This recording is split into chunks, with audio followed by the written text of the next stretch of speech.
তো আমরা ওই শুয়ে পড়লাম কাদার মধ্যে এবং ৪০-৪৫ মিনিট দুই পক্ষ গোলাগুলি হলো। আমরা দেখছি গাছের ভিতর দিয়ে, পাতার ভিতর দিয়ে গুলি যাচ্ছে। আমাদের পক্ষ থেকে পরিবেশ বান্ধব গাছ এবং কেয়া কসমেটিক্স এর পক্ষ থেকে একটা বন্দুক নিয়ে এরকম থাকে হয়তো ১০ মিনিট ২ মিনিট ঝিমাচ্ছে, পাশে একজন জেগে থাকতে হয়। মিস্টার বিস্ট নতুন যেটা তৈরি করেছে সেটার আয়তন প্রায় ১.৫ লাখ স্কোয়ার ফিট। তো আমরা আমাদের যতটুকু বাজেট এবং তার মধ্যে এটা ৮,০০০ স্কোয়ার ফিটের একটা ইনডোর কমপ্লেক্স। সেই ভিডিও দেওয়ার পরে আমার একদিনে সাবস্ক্রাইবার হয়েছে সম্ভবত ৬৮,০০০। গুগলি আমি মাত্র কিন্তু গত ৪ দিন জাপানিজ একটা প্রাইভেট টেলিভিশনের সাথে কাজ করলাম। ওনারা বাংলাদেশে এসে ওনাদের একটা প্র্যাঙ্ক শো এর সাথে আমাদের কোলাবোরেশন করছে। আমি চোখ বন্ধ করলাম এবং আমি অনুভব করছি, আমি শব্দ পাচ্ছি যে বাঘ আমার পাশ দিয়ে হাঁটছে।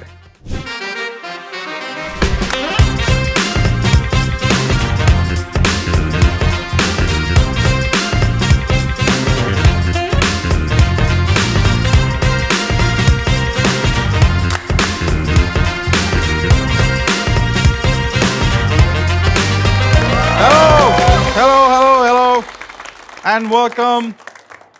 So to my very dear audience, welcome to your favorite Skidoo presents What a Show!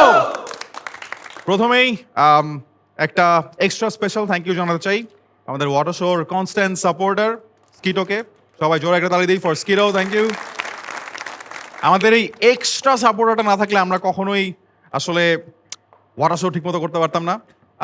আর কেন আসলে স্কিটো এক্সট্রা? বিকজ একটা নাম্বার ওয়ান নেটওয়ার্কের সাপোর্ট, এটার সাথে তুমি আবার ডেটা প্যাক কিনলে এখানে গিফট, ওইখানে গিফট, কনসার্টের টিকিট, মুভির অ্যাক্সেস সব কিছু আছে স্কিটোর অ্যাপে। তো যাও এবং স্কিটোর এক্সট্রা খাতির নাও and live your life extra. And speaking of extra, আমার কাছে মনে হয় কিছু কিছু মানুষকে অনেক এক্সট্রা জিনিসপত্র দিয়ে এই দুনিয়ায় পাঠানো হয়।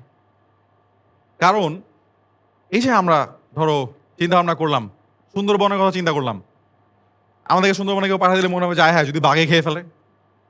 আর কিছু মানুষ ওখানে যায় এবং যে বাঘকেও কনফিউজ করে ফেলে যে এত সাহসফল একটা মানুষ কোত্থেকে এখানে আসলো। অন্যদিকে আরেকজন মানুষ আছে যে ঘুরতে ঘুরতে ঘুরতে ঘুরতে এমন একটা অবস্থা করছে যে তার সাথে ঘুরতে ঘুরতে আমরা পুরো দুনিয়াটা দেখে ফেলছি এবং এমন কোনো জায়গা নাই, এমন কোনো দেশ বাকি নাই যেখানে সে যায় নাই। আর অন্যদিকে আরো একজন গেস্ট আছে আজকে যে নিজে একটা চ্যালেঞ্জ, এবং তার চ্যালেঞ্জগুলা মানুষ যেভাবে পার্টিসিপেট করে এবং সেটা দেখে আমরা যেই লেভেলের এন্টারটেইনমেন্ট পাই, সেটা বাংলাদেশকে ছাড়িয়ে এখন বিশ্বের অনেক মানুষের জন্য একটা সোর্স অফ এন্টারটেইনমেন্ট। তো আজকে আমরা এমন ৩ জন মানুষকে সেলিব্রেট করব, তাদের স্টোরিটা জানবো, তাদের সাথে একটা এপিসোড ক্রিয়েট করব, যেই ৩ জন মানুষের কন্টেন্ট এবং তাদের ইম্প্যাক্ট বাংলাদেশকে ছাড়িয়ে, বাংলাদেশের মানুষকে ছাড়িয়ে পুরো বিশ্বে ছড়িয়ে যাচ্ছে এবং তাদের কন্টেন্টের মাধ্যমে অনেক মানুষের জীবনও বদলে যাচ্ছে, আমাদের জীবনও বদলে যাচ্ছে। Are you guys ready to welcome them? Yes. If you are ready, then please put your hands together for Mohsin Al Hakim, Salahuddin Shuman, and SS Food Challenges Shamrat Boy. Joy!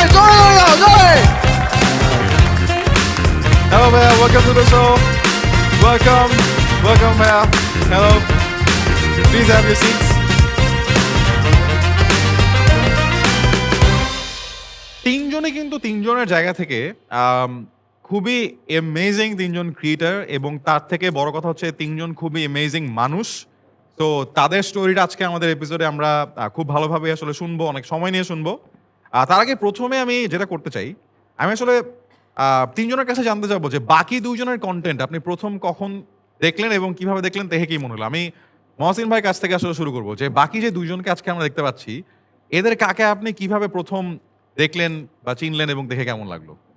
না, আমি সালাউদ্দিন সুমনকে তো অনেক আগে থেকেই চিনি ব্যক্তিগতভাবে। আমরা সাংবাদিকতা করেছি একই মাঠে। সেটা মনে হয় ২০১১-১২ হ্যাঁ, ওই সময়। এরকম সময় থেকে। ভাই সেই সময় রাজশাহীতে যেতেন, আমি রাজশাহীতে কাজ করতাম। তখন আচ্ছা। ঢাকা তিনি থেকে রাজশাহীতে আসছেন কাজ ভাই, করতেন। তো ভাইয়ের সাথে আড্ডাও দিতাম রাতে। আচ্ছা। সেই তো সময় কাজ কাজে শেষে। তার কিন্তু কন্টেন্ট ক্রিয়েটর হিসেবে তাকে দেখা আসলে যখন ওই নবাব সিরাজউদ্দৌলার কন্টেন্টটা উনি তখন নিয়ে আসলেন। তো সেখান থেকে দেখা এবং সত্যি বলতে আমরা যারা সাংবাদিকতা থেকে কন্টেন্ট ক্রিয়েটর হয়েছি বা হচ্ছি বা হতে চাচ্ছি, আমাদের কাছে পায়োনিয়ার হচ্ছে সালাউদ্দিন সুমন। বাহ, মানে that's such a ঠিক big আছে। statement. সম্রাট ভাইয়ের ব্যাপারটা বলবো কি যে তার কন্টেন্ট দেখেছি কিন্তু কখনো ভাবতে পারিনি যে যাকে দেখছি সামনে তিনি আসলে এটার ক্রিয়েটর নন। ঠিক আছে? সিনেমার হ্যাঁ, পরিচালকের মতো। হ্যাঁ। তো আজকের ঘটনাটা আজকে তার সাথে আমার প্রথম দেখা হয়েছে। হ্যাঁ, তো দারুণ, Wonderful. দারুণ ব্যাপার। মানে উনার যে বিশাল সেট, বিশাল শো, মানুষটাও সেরকম। বাহ! মানে মহসিন ভাই কিন্তু একটা মজার জিনিস বলছে যে সেটও বিশাল, মানুষটাও বিশাল। হ্যাঁ। মানে আমাদের বিশাল মানুষটার কাছে যাই। সম্রাট ভাই, আপনার কাছে জানতে চাবো এই দুজন সম্পর্কে। আচ্ছা, সালাউদ্দিন ভাইয়ের কন্টেন্ট আমি দেখি 2019 সাল থেকেই, এবং সালাউদ্দিন ভাই যখন আমি যখন শুরু করি বা আমি যখন বিশ্বাস করতে শুরু করি যাতে কন্টেন্ট ক্রিয়েশন একটা পেশা হইতে পারে, যাদের দেখে অনুপ্রাণিত হওয়া তার মধ্যে একজন সালাউদ্দিন সুমন ভাই আমার আইডল বলা যেতে পারে কন্টেন্ট ক্রিয়েশনে। আর ভাইয়ের কন্টেন্ট আমি গত 1 বছর হলো দেখতেছি, এবং ওনার একটা কাজের একটা রিসার্চ করা হচ্ছে। ওনার রিটেনশন গেইন সম্ভবত মানে দুইজনেরই অনেক হাই, বাট ভাইয়েরটা এক্সেপশনালি হাই, মাসুম হাকিম ভাইয়ের। তো ওইটা অবজার্ভ করতেছি, ওনার স্টোরি টেলিং এবং এভরিথিং। ওয়ান্ডারফুল, মানে ওয়ান্ডারফুল। এন্টারটেইনমেন্টের জন্য বা স্টোরি টেলিং হিসেবেও দেখছি, এবং কন্টেন্টের একটা রিসার্চও চলতেছে। ব্রিলিয়ান্ট। সুমন ভাইয়ের কাছে যাবো। সুমন ভাই, বাকি দুজন সম্পর্কে জানতে চাই আপনার কাছ থেকে। মহসিন ভাই যেভাবে বললেন, অনেক আগে থেকেই ভাইয়ের সাথে সাংবাদিকতার সূত্রে পরিচয়। আমি আগে রাজশাহীতে কাজ করতাম, দেশ টিভি ডিভিশনাল করেসপন্ডেন্ট ছিলাম, তারপরে সময় টিভির ওখানে ব্যুরোর দায়িত্বে ছিলাম।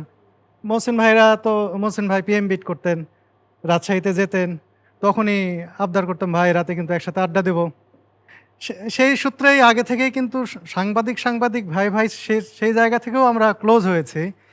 আমি ভাইয়ের ঈর্ষা করি একটা জায়গা থেকে, একজন সাংবাদিক হিসেবে, তার যে ভরাট কণ্ঠ, আমার কণ্ঠ এইটা আমার ভালো কিন্তু লাগতো ঠিক না। বলছেন ভাই। মানে থাকে ভয়েস না, ওভারটা হ্যাঁ, না এই- কিছু ছেলেরা থাকে যে ওরা কণ্ঠের জন্য অনেক অ্যাডভান্টেজ পায়। হ্যাঁ, যেমন অনেক ছেলে আছে প্রেম যেমন- করার জন্য ফ্রেন্ডকে দিয়ে কথা বলায় যে রাফসান এই স্বভাব ভাইও না না আমার কণ্ঠের ভাই জন্য। মহসিনুল হাকিম ভাই but আসলে আপনি যেটা বলছেন উনি যদি- সম্ভাবনাময় জায়গায় আছে আমি হ্যাঁ? তাহলে। না না ভাই, এরকম একটা ব্যাপার আছে যে আপনি যদি কথা বলেন, আপনি যদি খুব খারাপ একটা হ্যাঁ। নিউজও দেন, ওটাও খুব ভালো লাগবে শুনতে, যে কাব্যিক মনে তো হবে ওই যে রিপোর্টের যে ভয়েসটা, সেই হ্যাঁ। ভয়েসটা আমি যখন দিই তখন মনে হতো যে ইস, ভাইয়ের কণ্ঠ কি সুন্দর, আমার তো হচ্ছেই না। সেই জায়গা থেকে তো দারুণ। আর বিশেষ করে সুন্দরবন নিয়ে যখন ভাই কাজ করা শুরু করলেন, শুরু থেকে ভাইয়ের সাথে আলাপ হচ্ছিল। ভাই সুন্দরবনের মাছ, তার বনদস্যুদের নিয়ে লেখা, এগুলো শুরু থেকে আমার খুবই ভালো লাগতো। তারপর তো একসময় ভাই আমাকে বললেন, সুমন আমি কিন্তু ইউটিউবে এগুলো দিব নাকি, দিচ্ছি তো ভিউ হচ্ছে। আমি বললাম, ভাই দিবেন না কেন? তো তারপর দেখি ভাই এত ভালো করলেন এই জায়গায়, সত্যি তার প্রত্যেকটা কন্টেন্ট আমি দেখি এবং মুগ্ধ হই যে ভাই সরাসরি সুন্দরবনের কোনো দৃশ্য দেখাচ্ছেন এবং ব্যাকগ্রাউন্ডে থেকে গল্প বলছেন। স্টোরি টেলিং কতটা শক্তিশালী হলে এরকম কন্টেন্ট লাখ লাখ মানুষ একটানা দেখে যাচ্ছে, সেই জায়গা থেকে 100%, ভাইকে স্যালুট 100% করতে হয়। আর সম্রাট ভাইকে আজকে আমি প্রথম দেখলাম। ইনফ্যাক্ট আমি 2 দিন আগেও জানতাম না যে এর পেছনে একজন আছে যাকে আমি চিনি না। একজন উপস্থাপনা করতেন আগে একটা নামের, আমি ভাবতাম যে হয়তো উনিই এটা করেন। ওনারই খুবই পুরো project টা। হ্যাঁ, খুবই জনপ্রিয় হয়ে গেছেন এবং তো শুরুতেই তার নামটা বলা হয়। কিন্তু আজকে এসে দেখলাম যে এই সম্রাট ভাই এটা করছেন, এটা খুবই দারুণ একটা ইনিশিয়েটিভ। ওই ভিডিও তো না বললেই পারছি না, এই রাসেল ভাই আজকে কি দেখাবেন। তো কিন্তু আসলে। দেখি যে রাসেল ভাই না, আসলে এর পেছনে রয়েছেন সম্রাট ভাই। আজকে দেখে আমার খুবই ভালো লেগেছে। এত অবশ্যই, এবং দারুণ একটা আজকে এই initiative। সম্রাটের সাম্রাজ্য সম্পর্কে আমরা অনেক কিছু জানবো। প্রথমে আমি একটু অন স্ক্রিন নিয়ে আসতে চাই একটা স্লাইডে। সো আমরা যদি আসলে দেখি যে যারা হয়তো বা এই এপিসোডটা দেখছেন এবং এই মানুষগুলোর কণ্ঠ শুনেছেন, তাদেরকে ভিডিওতে দেখেছেন, তাদের পেজটা বা ইউটিউব চ্যানেলটা হয়তো বা ফলো করেন। সো সালাউদ্দিন সুমন ভাই, এবং আমরা দেখতে পাচ্ছি যে তার যে সাম্রাজ্য, ফেসবুকেও আসলে কয়েক মিলিয়ন মানুষ, ইউটিউবে কয়েক মিলিয়ন মানুষ তাদেরকে ফলো করছে। আমি প্রথমে আসলে আপনাদের তিনজনের কাজ নিয়ে আমাদের অনেক কিছু জানার আছে, বাট প্রথমে জানতে চাবো যে কেন আপনার মনে হয়েছিল যে আপনার একটা ফেসবুক চ্যানেল বা ইউটিউব চ্যানেল খোলা উচিত? আসলে আগে তো ফেসবুক চ্যানেল, ফেসবুক পেজ তো পরে আসছে। ইউটিউবটা এমনিতেই হয়ে গেছে, একটা জিমেইল অ্যাকাউন্ট থাকলে তার একটা ইউটিউব চ্যানেল বাই ডিফল্ট থেকেই যায়। এখান থেকে যে আমি কখনো ইনকাম করব, ভিডিও আপলোড দেব, সেখান থেকে টাকা আসবে, এই চিন্তা আমি কখনোই করিনি। একটা সময় কাজ করতে করতে সাংবাদিকতা করি, স্যালারি ভালোই পেতাম। তারপরেও মনে হচ্ছিল যে আমার যখন ইনক্রিমেন্ট হয়, প্রমোশন হয়, সবার খুশি হওয়ার কথা, কিন্তু বাসায় গিয়ে যখন ঘুমাইতে যায় আমার টেনশন হয় যে একটা সময় আমাকে অফিস বলবে তোমার তো অনেক বেশি, তোমার দরকার নাই, তোমার জায়গায় তো 10 জন নিতে পারি, 5 জন নিতে পারি। এই চিন্তাটা খুব করে ধরলো আমার। তারপরে আমি চিন্তা করি কি করা যায়, ভাবছিলাম যে একটা হোটেল বিজনেস শুরু করবো কিনা, যে সিঙ্গারা টিঙ্গারা বিক্রি করবো কিনা, একটা সাইড ইনকাম দরকার যেখান থেকে অন্তত আমার বাসা ভাড়াটা আসবে, বা হঠাৎ করে আমার চাকরি গেলে আমি কি করব। এই ভাবতে ভাবতে একটা সময় আমি একটা ভিডিও দেখছিলাম, সায়েন্স ওয়ার্ল্ড চ্যানেলের নাম, ভুটানের একটা ভিডিও দেখি, যে ওই ভিডিও দেখে আমার ভালো লাগলো এবং সেই সময় আমার মাথায় আসলো, আচ্ছা আমি কেন সিঙ্গারা বেচার চিন্তা করতেছি, সিঙ্গারা বেচা খারাপ কিছু না, আমি এখনও সুযোগ পেলে হয়তো ওই ধরনের কিছু একটা করতে পারি, কারণ এটাকে আমি ছোট করে দেখছি না। কিন্তু আমি দেখছি যে যেই জায়গায় আমি কাজ করছি, এই যে ক্যামেরা, এই ভিডিও, এইগুলো নিয়ে তো আমার কাজ, রিপোর্টিং, তো আমি তো এই ভিডিওটা তৈরি করতে পারি। সেই চিন্তা থেকেই কিন্তু আমি এই ইউটিউবিংয়ের চিন্তা করি, যে ঠিক আছে আমি তাহলে ট্রাভেল ভিডিও তৈরি করি, ইতিহাস নিয়ে কাজ করব আমি। সো ওয়ান্ডারফুল টু নো, এবং আমরা খুবই মানে ফরচুনেট যে আপনি আসলে এই ডিসিশনটা নিয়েছিলেন। এবং আমরা যদি পরবর্তী সাইডে যাই, এসএস ফুড চ্যালেঞ্জ, এইটা আসলে একটা এম্পায়ার, মানে 15 মিলিয়ন মানুষ, মানে যদি কোথাও থাকে, মানে 15 মিলিয়ন আসলে তো অনেক ইংলিশ শব্দ। 1 মিলিয়নে আসলে 10 লাখ হয়, এভাবে হিসাব করতে থাকলে কোটির উপরে, মানে 1.5 কোটি মানুষ, মানে একটা দেশে আসেই হচ্ছে 16 থেকে 20 কোটি মানুষ, তার মধ্যে 1.5 কোটি মানুষ একটা জিনিস দেখতেছে। এবং তারপরে ফেসবুকেও এরকম নাম্বার, ইউটিউবে এরকম নাম্বার। তবে নাম্বারের থেকেও বড় জিনিস যেটা, যে একটা টাইমে মনে হতো যে অনেক বেশি ভিউজ পাইতে হলে বা অনেক নাম্বারের সাবস্ক্রাইবার্স পেতে হলে প্রবাবলি আপনি মানে ভালো কিছু করে ওটা পাওয়া যাবে না, বা এমন একটা কিছু আপনাকে করতে হবে যেটার মধ্যে আসলে ভালো কিছু নাই, বা সেখান থেকে আসলে কারো কোনো উপকার হবে না। কিন্তু এমন একটা চ্যানেল বা এমন একটা পেজ যেখানে মানুষ ভিডিও দেখবে, ভিডিওটার মধ্যে আসলে আমি যখন প্রথম দেখেছিলাম ভিডিওগুলো, আমার কাছে মনে ছিল যে গেম, কিন্তু গেমটা আসলে একটা নর্মাল গেম না, বিকজ এই প্রত্যেকটা গেমের সাথে সাথে একটা মানুষের, একটা পরিবারের উপকার হচ্ছে, এবং সেটা আসলে বাংলাদেশ থেকে পুরো বিশ্বের কাছে পৌঁছে যাবে, এবং এত বড় একটা ওয়ার্ল্ড ক্রিয়েট হবে অফ ভিডিওস। আই থিঙ্ক সমর ভাই ডিজার্ভস মানে হিউজ রেসপেক্ট ফর দ্যাট। তো সমর ভাইয়ের কাছে আমার সেম প্রশ্ন থাকবে যে আপনি আসলে পুরো জিনিসটাকে অনেক এন্টারপ্রেনারশিপের মতো করে দেখেন। আপনি একটু আগেও যেভাবে কথা বলছিলেন যে রিটেনশন রেট অনেক হাই, সালাউদ্দিন সুমন ভাইয়ের রিটেনশন রেট কিন্তু খুবই টেকনিক্যাল একটা জিনিস। যারা সারাদিন ভিডিও বানায় তারা এটা নিয়ে ঘাটাঘাটি করে, আপনি এটা নিয়ে ঘাটাঘাটি করেন, এবং আপনার পুরো প্রজেক্টটা অনেক স্টেপে স্টেপে আপনি চেঞ্জ করেছেন, ইভলভ করেছেন। বাট কেন পুরো প্রজেক্টটাকে কন্টেন্ট হিসেবে নিয়ে আসা? আচ্ছা, আমার সালাউদ্দিন ভাই যেভাবে বললেন, আমি কন্টেন্ট ক্রিয়েশন শুরু করি অ্যাজ আ এডিটর হিসেবে। আগে কিন্তু ইউটিউব এবং ফেসবুকটা তো ছিলই না কন্টেন্ট ক্রিয়েশন 2017-18 দিকে। 2020 বা 21 দিকে ফেসবুক ওইভাবে কন্টেন্ট ক্রিয়েটরদের জন্য মনিটাইজেশন অ্যান্ড এভরিথিং সবাই আপলোড দেওয়া শুরু করলো। তো 2017 সালে আমি একজনের সাথে পরিচিত হই, যিনি আমাকে দেখায় দেয় যে কম্পাইল ভিডিও, তখন কপিরাইটের ইস্যুগুলো ছিল না এবং মনিটাইজেশন খুব ইজিলি পাওয়া যেত। তো কম্পাইল ভিডিও করে আমরা হচ্ছে যে যেগুলো অ্যাভেলেবল ভিডিও অনলাইনে, সেগুলো কাটছাট করে একসাথে করে কম্পাইল করে আপলোড করা। তো যেটা হলো, আমি একবার কোরবানি ঈদের আগে হয়তো গরুর বিভিন্ন ফেল থাকে না, হ্যাঁ। কাউ ফেল, মানে কোরবানি হাটে গেছে, তো ওই ভিডিওটা আমি নিজে এডিট করলাম। নিজে এডিট মানে ভিডিওটা তো আমার না, এডিট করার পরে ওইটা ইউটিউবে জাস্ট কোরবানি ঈদের 7-8 দিনের মধ্যে 5 মিলিয়ন ক্রস করলো। তো 2017-এ 5 million is a big deal, huge. এবং ওই ভিডিওটাই আরেকজন কপি করে ফেসবুকে দিয়েছে, কারণ আমার আইডিয়াও নাই যে ফেসবুক পেজ অ্যান্ড এভরিথিং। ওনার ভিউজটা 13 million plus on the day of Qurbani Eid. তো ওইটা কিন্তু আমাকে স্পার্ক করছে যে এই যে ভিডিওটাকে সাজানো, কিভাবে মানুষ পছন্দ করবে, ওই যে রিটেনশন বিষয়টা, কোনটার পরে কোনটা দিলে, কোনটার পরে কোনটা আসলে মানুষ একটা নির্দিষ্ট সময় ধরে ভিডিওটা দেখবে, ওইটা হচ্ছে আমার জন্য হুক, মানে ওইটা আমাকে কন্টেন্ট ক্রিয়েশনে হুক করে আসছে। এবং আমার একটা ইচ্ছা ছিল কি, আমি এমন একটা জনরা ক্রিয়েট করবো বা এমন একটা টাইপের কন্টেন্ট ক্রিয়েট করবো যেটা সবার থেকে আলাদা, এখানে সাস্টেইন করা যাবে, এখানে এমপ্লয়মেন্ট ক্রিয়েট করা যাবে, অনেক বেশি মানুষের সংশ্লিষ্টতা আসবে। এবং সেটাই আমি ট্রাই করতেছিলাম ফ্রম 2017, এবং এটা সে ক্লিক করে 2021-এ যখন আমরা উই এক্সপ্লোর নামে আমার আরেকটা চ্যানেল আছে, যেটাতে আপনার 2 million YouTube subscriber and over 5 million follower, এবং আমাদের আরেকটা চ্যানেল আছে এসএস ফুড চ্যানেল জুনিয়র, সেটাতেও সাবস্ক্রাইবার প্রায় 5 মিলিয়ন প্লাস। এই বিলিয়ন নিয়ে যেভাবে সমর ভাই কথা বলে, মনে হয় এখানে 5 মিলিয়ন, এখানে 2 মিলিয়ন, এখানে 15 মিলিয়ন। ওইটাই যে আমি এমন একটা কন্টেন্ট নিয়ে কাজ করতে চাই যেখানে 1000-2000 কন্টেন্ট করার পরেও আইডিয়া থাকবে যে আরও কিছু করার। তো সেইটা থেকে ধীরে ধীরে এসএস ফুড চ্যালেঞ্জ আজকে এই পর্যায়ে চলে আসছে এবং আমার স্পেশালিটি যেটা বা আমার কাজ যেটা যে রিটেনশনটা ধরে রাখা। ওয়ান্ডারফুল স্টোরি রাইট দেয়ার। এরপরে আমি যার কাছে যাব, সো আমি ওনার কন্টেন্ট যখন ফার্স্টে দেখা শুরু করছি, আমি এমনিই দেখতাম প্রতিদিন রাতেবেলা ঘুমানোর আগে মিনিমাম 1-2টা আমার কাছে মনে হচ্ছে যে আমি সুন্দরবনে আসি, মানে শুয়ে আসি বাসায় বিছানায়, কিন্তু মনে হচ্ছে যে আমি সুন্দরবনের জঙ্গলে একটা নৌকার মধ্যে ভেসে বেড়াচ্ছি, আমার জন্য চিংড়ি মাছ রান্না হচ্ছে, আমি একটু পরে চিংড়ি মাছ দিয়ে ভাত খাবো, অথবা জঙ্গলের ভিতরে যাব এবং দেখি যে একটা মানুষ কোনো রকমের কোনো বিকার নাই, জাস্ট নিজের মতো করে ভিডিও বানাচ্ছে আর পিছনে খুবই ভরাট কণ্ঠে গল্পটা বলতেছে এবং শুনতে খুব ভালো লাগতেছে। পরে একদিন শুনলাম যে এই ভাই আবার আমার এক্স ক্যারের বড় ভাই, এবং শুনে যে কি ভালো লাগলো যে আরে বাপরে বাপ, একটা এক্স ক্যারের বড় ভাই এত বড় একটা নিউজ করতেছে।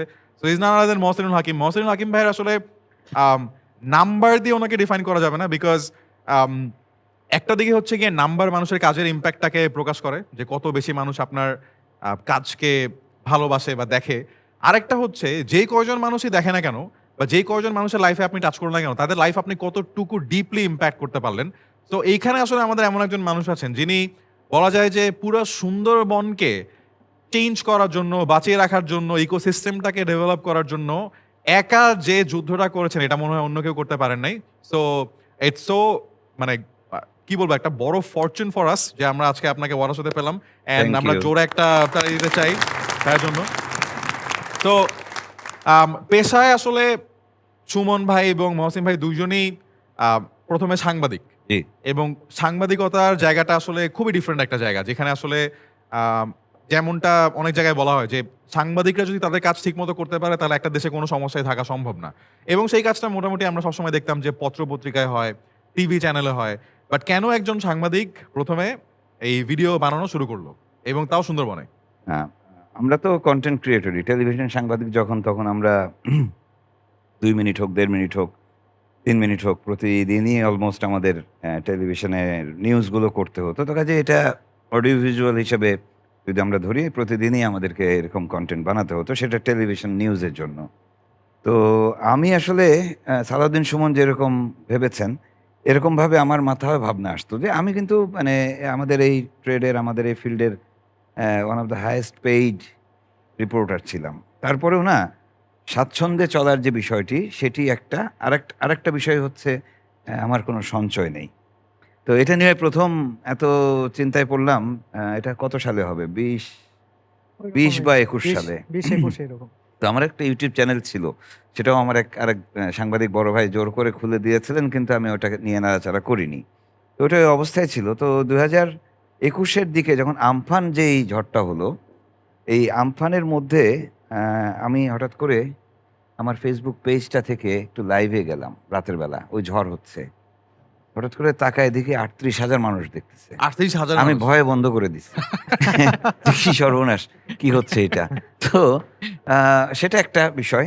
এরপরে যেটা হলো যে ওখান থেকে ঘুরে আসলাম। ঘুরে আসার পরে আমার যে ফোনটা ব্যবহার করতাম, স্মার্টফোন, সেটা বৃষ্টির পানি এবং নদীর পানিতে মিলায়ে নষ্ট হয়ে গেল। তো এখন আরেকটা ফোন কিনতে হবে। পকেটে টাকা নেই।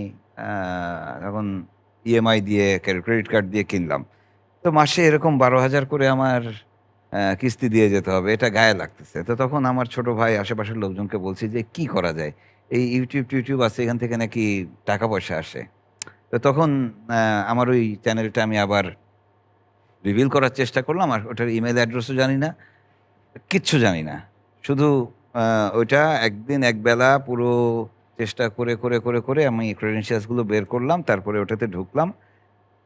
ওইদিন থেকে ভিডিও দেওয়া শুরু করলাম। ১ম মাসে আমার রেভিনিউ আসলো 60 সেন্ট। ঠিক আছে, দেখা যাচ্ছে। পরের মাসে $160। আমি বললাম, আমার কিস্তির টাকা উঠে গেছে। আমি খুব খুশি। আমি আর তেমন কোনো কনটেন্ট দিইনি। ওই যা ছিল মাঝে, মাঝে দিচ্ছি না এরকম। ৩য় মাসে গিয়ে আসলো $১৬০০। আমার তো ফোনের দামই উঠে গেছে। তো যাই হোক, তখন ওই জায়গা থেকে আসলে আমি ভাবলাম যে আচ্ছা, এখান থেকে রোজগার করা যায়। এই রোজগারটা আমি করি। আবার টেলিভিশনের সাথে এটা কনফ্লিক্ট অফ ইন্টারেস্ট। যে আমি একজন টেলিভিশন রিপোর্টার হিসেবে এটা আমি করতে পারি কি পারি না। তো সেটা নিয়ে আমি আসলে একটা লম্বা সময় ১-১.৫ বছর এটা নিয়ে ভাবছিলাম যে এটা করব কি করব না। এটা নৈতিকতার একটা জায়গাও আছে। তো আমার টেলিভিশন আমাকে বাধা দেয়নি। এটা সবচেয়ে বড় কথা। আমার টেলিভিশন মনে করে যে আমি তাকে এনাফ দিচ্ছি। কাজে আমার এই জায়গাটা তারা ওইভাবে নিচ্ছে না। তো এই করতে, করতে একটা সময় এসে একদিক থেকে অনেক টাকা-পয়সা আসে। তো আমি চিন্তা করলাম যে বাবা এত টাকা কি আমি ইয়ে করতে পারবো? মানে এটা হজম করতে পারবো বা আমি কি ডিরেইলড হয়ে যাবো না কি? আমি না নিজে থেকে আবার কমায় দিলাম। ঠিক এটা তো আছে? খুবই অদ্ভুত ব্যাপার।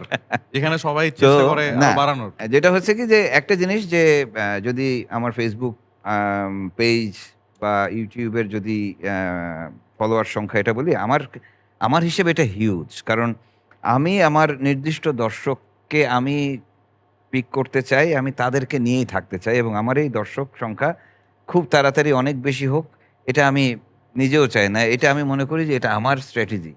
আমি ওই যে রিটেনশন এর কথা বলছিলেন, আমি মনে করি যে আমার গল্প যিনি শুনবেন, তিনি যেন পুরোটা শোনেন। তো ১ম এ ভাবতাম ৩ মিনিট শুনবেন। ৩ মিনিট কি শুনবেন? টেলিভিশনে তো ৩ মিনিট দেখে না। আমরা ১.৫ মিনিটের তো স্টোরি ৩ বানাই। মিনিট দেখি শুনছেন। বলে, "ভাই আরো বাড়ান, আরেকটু বড় করেন।" আমি ৫-৭ মিনিট করলাম। তারপর আরো বড় করেন। আমি বললাম, "না, আমি এই ১০-১২ র বেশি যাও না। আর বড় করব না।" এখন মনে হয় ২০-২৫ করলেও অডিয়েন্সরা বলেন, "ভাই আরেকটু বড় করলে ভালো হতো।" কারণ নাকি কারণ ওটা দেখতে, দেখতে খেতে বসি। এই খাওয়ার যে পুরো ০.৫ ঘন্টা সময়টা, হ্যাঁ, তার আগে যদি শেষ হয়ে যায় তখন একটা ঝামেলা হয়ে যায়। তো আমি আমার অডিয়েন্সের সাথে যতটুকু পারি ইন্টারেক্ট করার চেষ্টা করি। আমি বোঝার চেষ্টা করি তারা কি চান। হ্যাঁ, আমি সারা পৃথিবী ঘুরে বেড়ালেও অনেক ভাইরাল কনটেন্ট আমার সামনে আসলেও আমি সেটা নিয়ে কাজ করি না। ইচ্ছা করেই করি না। কারণ আমার এই দর্শক আমার কাছে শুধু এই গল্পগুলো চান।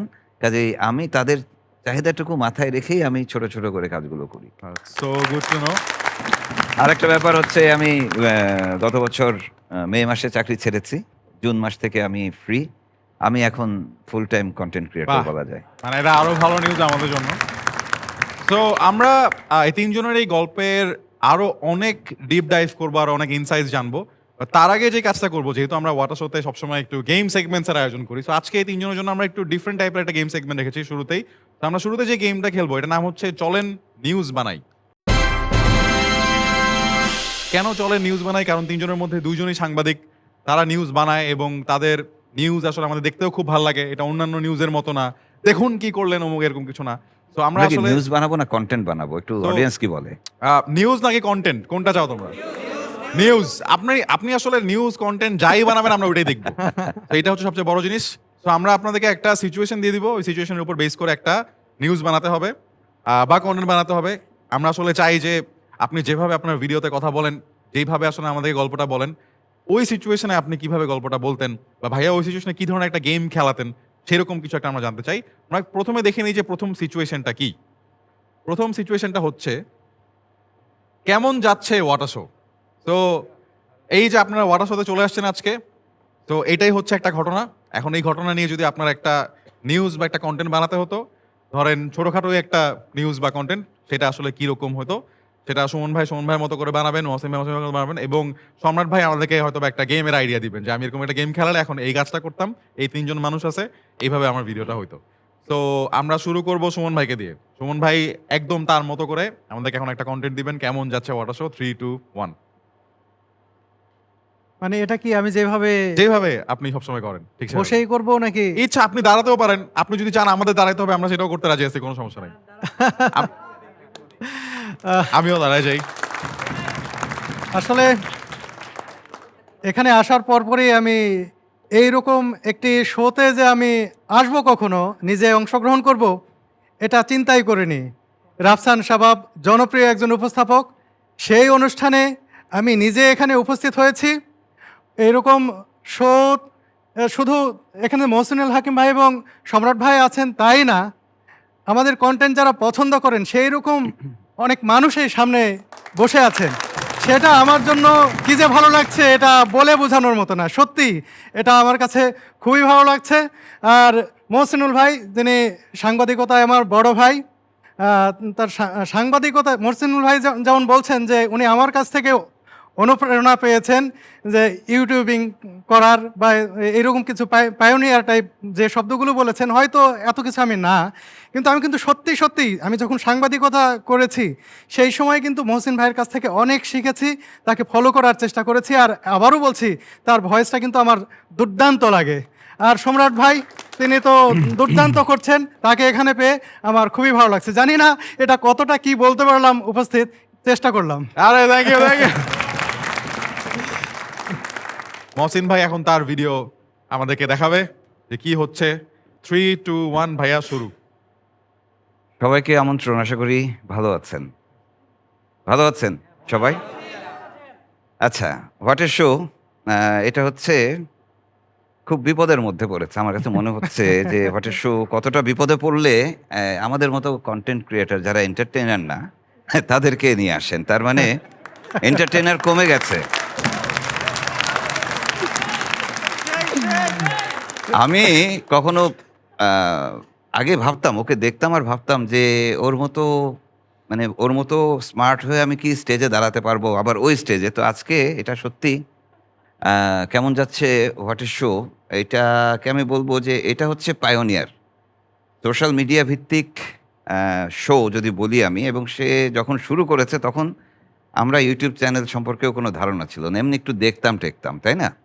তো আমি বলি যে বাংলাদেশের কন্টেন্ট ক্রিয়েশনের যেই ইন্ডাস্ট্রিটা রয়েছে এবং এর সাথে এন্টারটেনমেন্টের যেই জায়গাটা রয়েছে, তার সাথে আমাদের মতো মানুষদেরকে রাজস্থান শাবাব শোতে নিয়ে আসা, মানে হোয়াট এ শোতে নিয়ে আসা, এটা একটা আলাদা মাত্রা ক্রিয়েট করবে। আমার মনে হয় না রাজস্থান শাবাব বিপদে পড়েছে। আমার মনে হয়েছে সে নতুন কোনো বুদ্ধি এঁটেছে মাথার মধ্যে, আরও অনেক বেশি দর্শকদেরকে তার শোয়ের সাথে নেয়ার জন্য। তো তাতে আমাদের কারো কোনো লস নাই।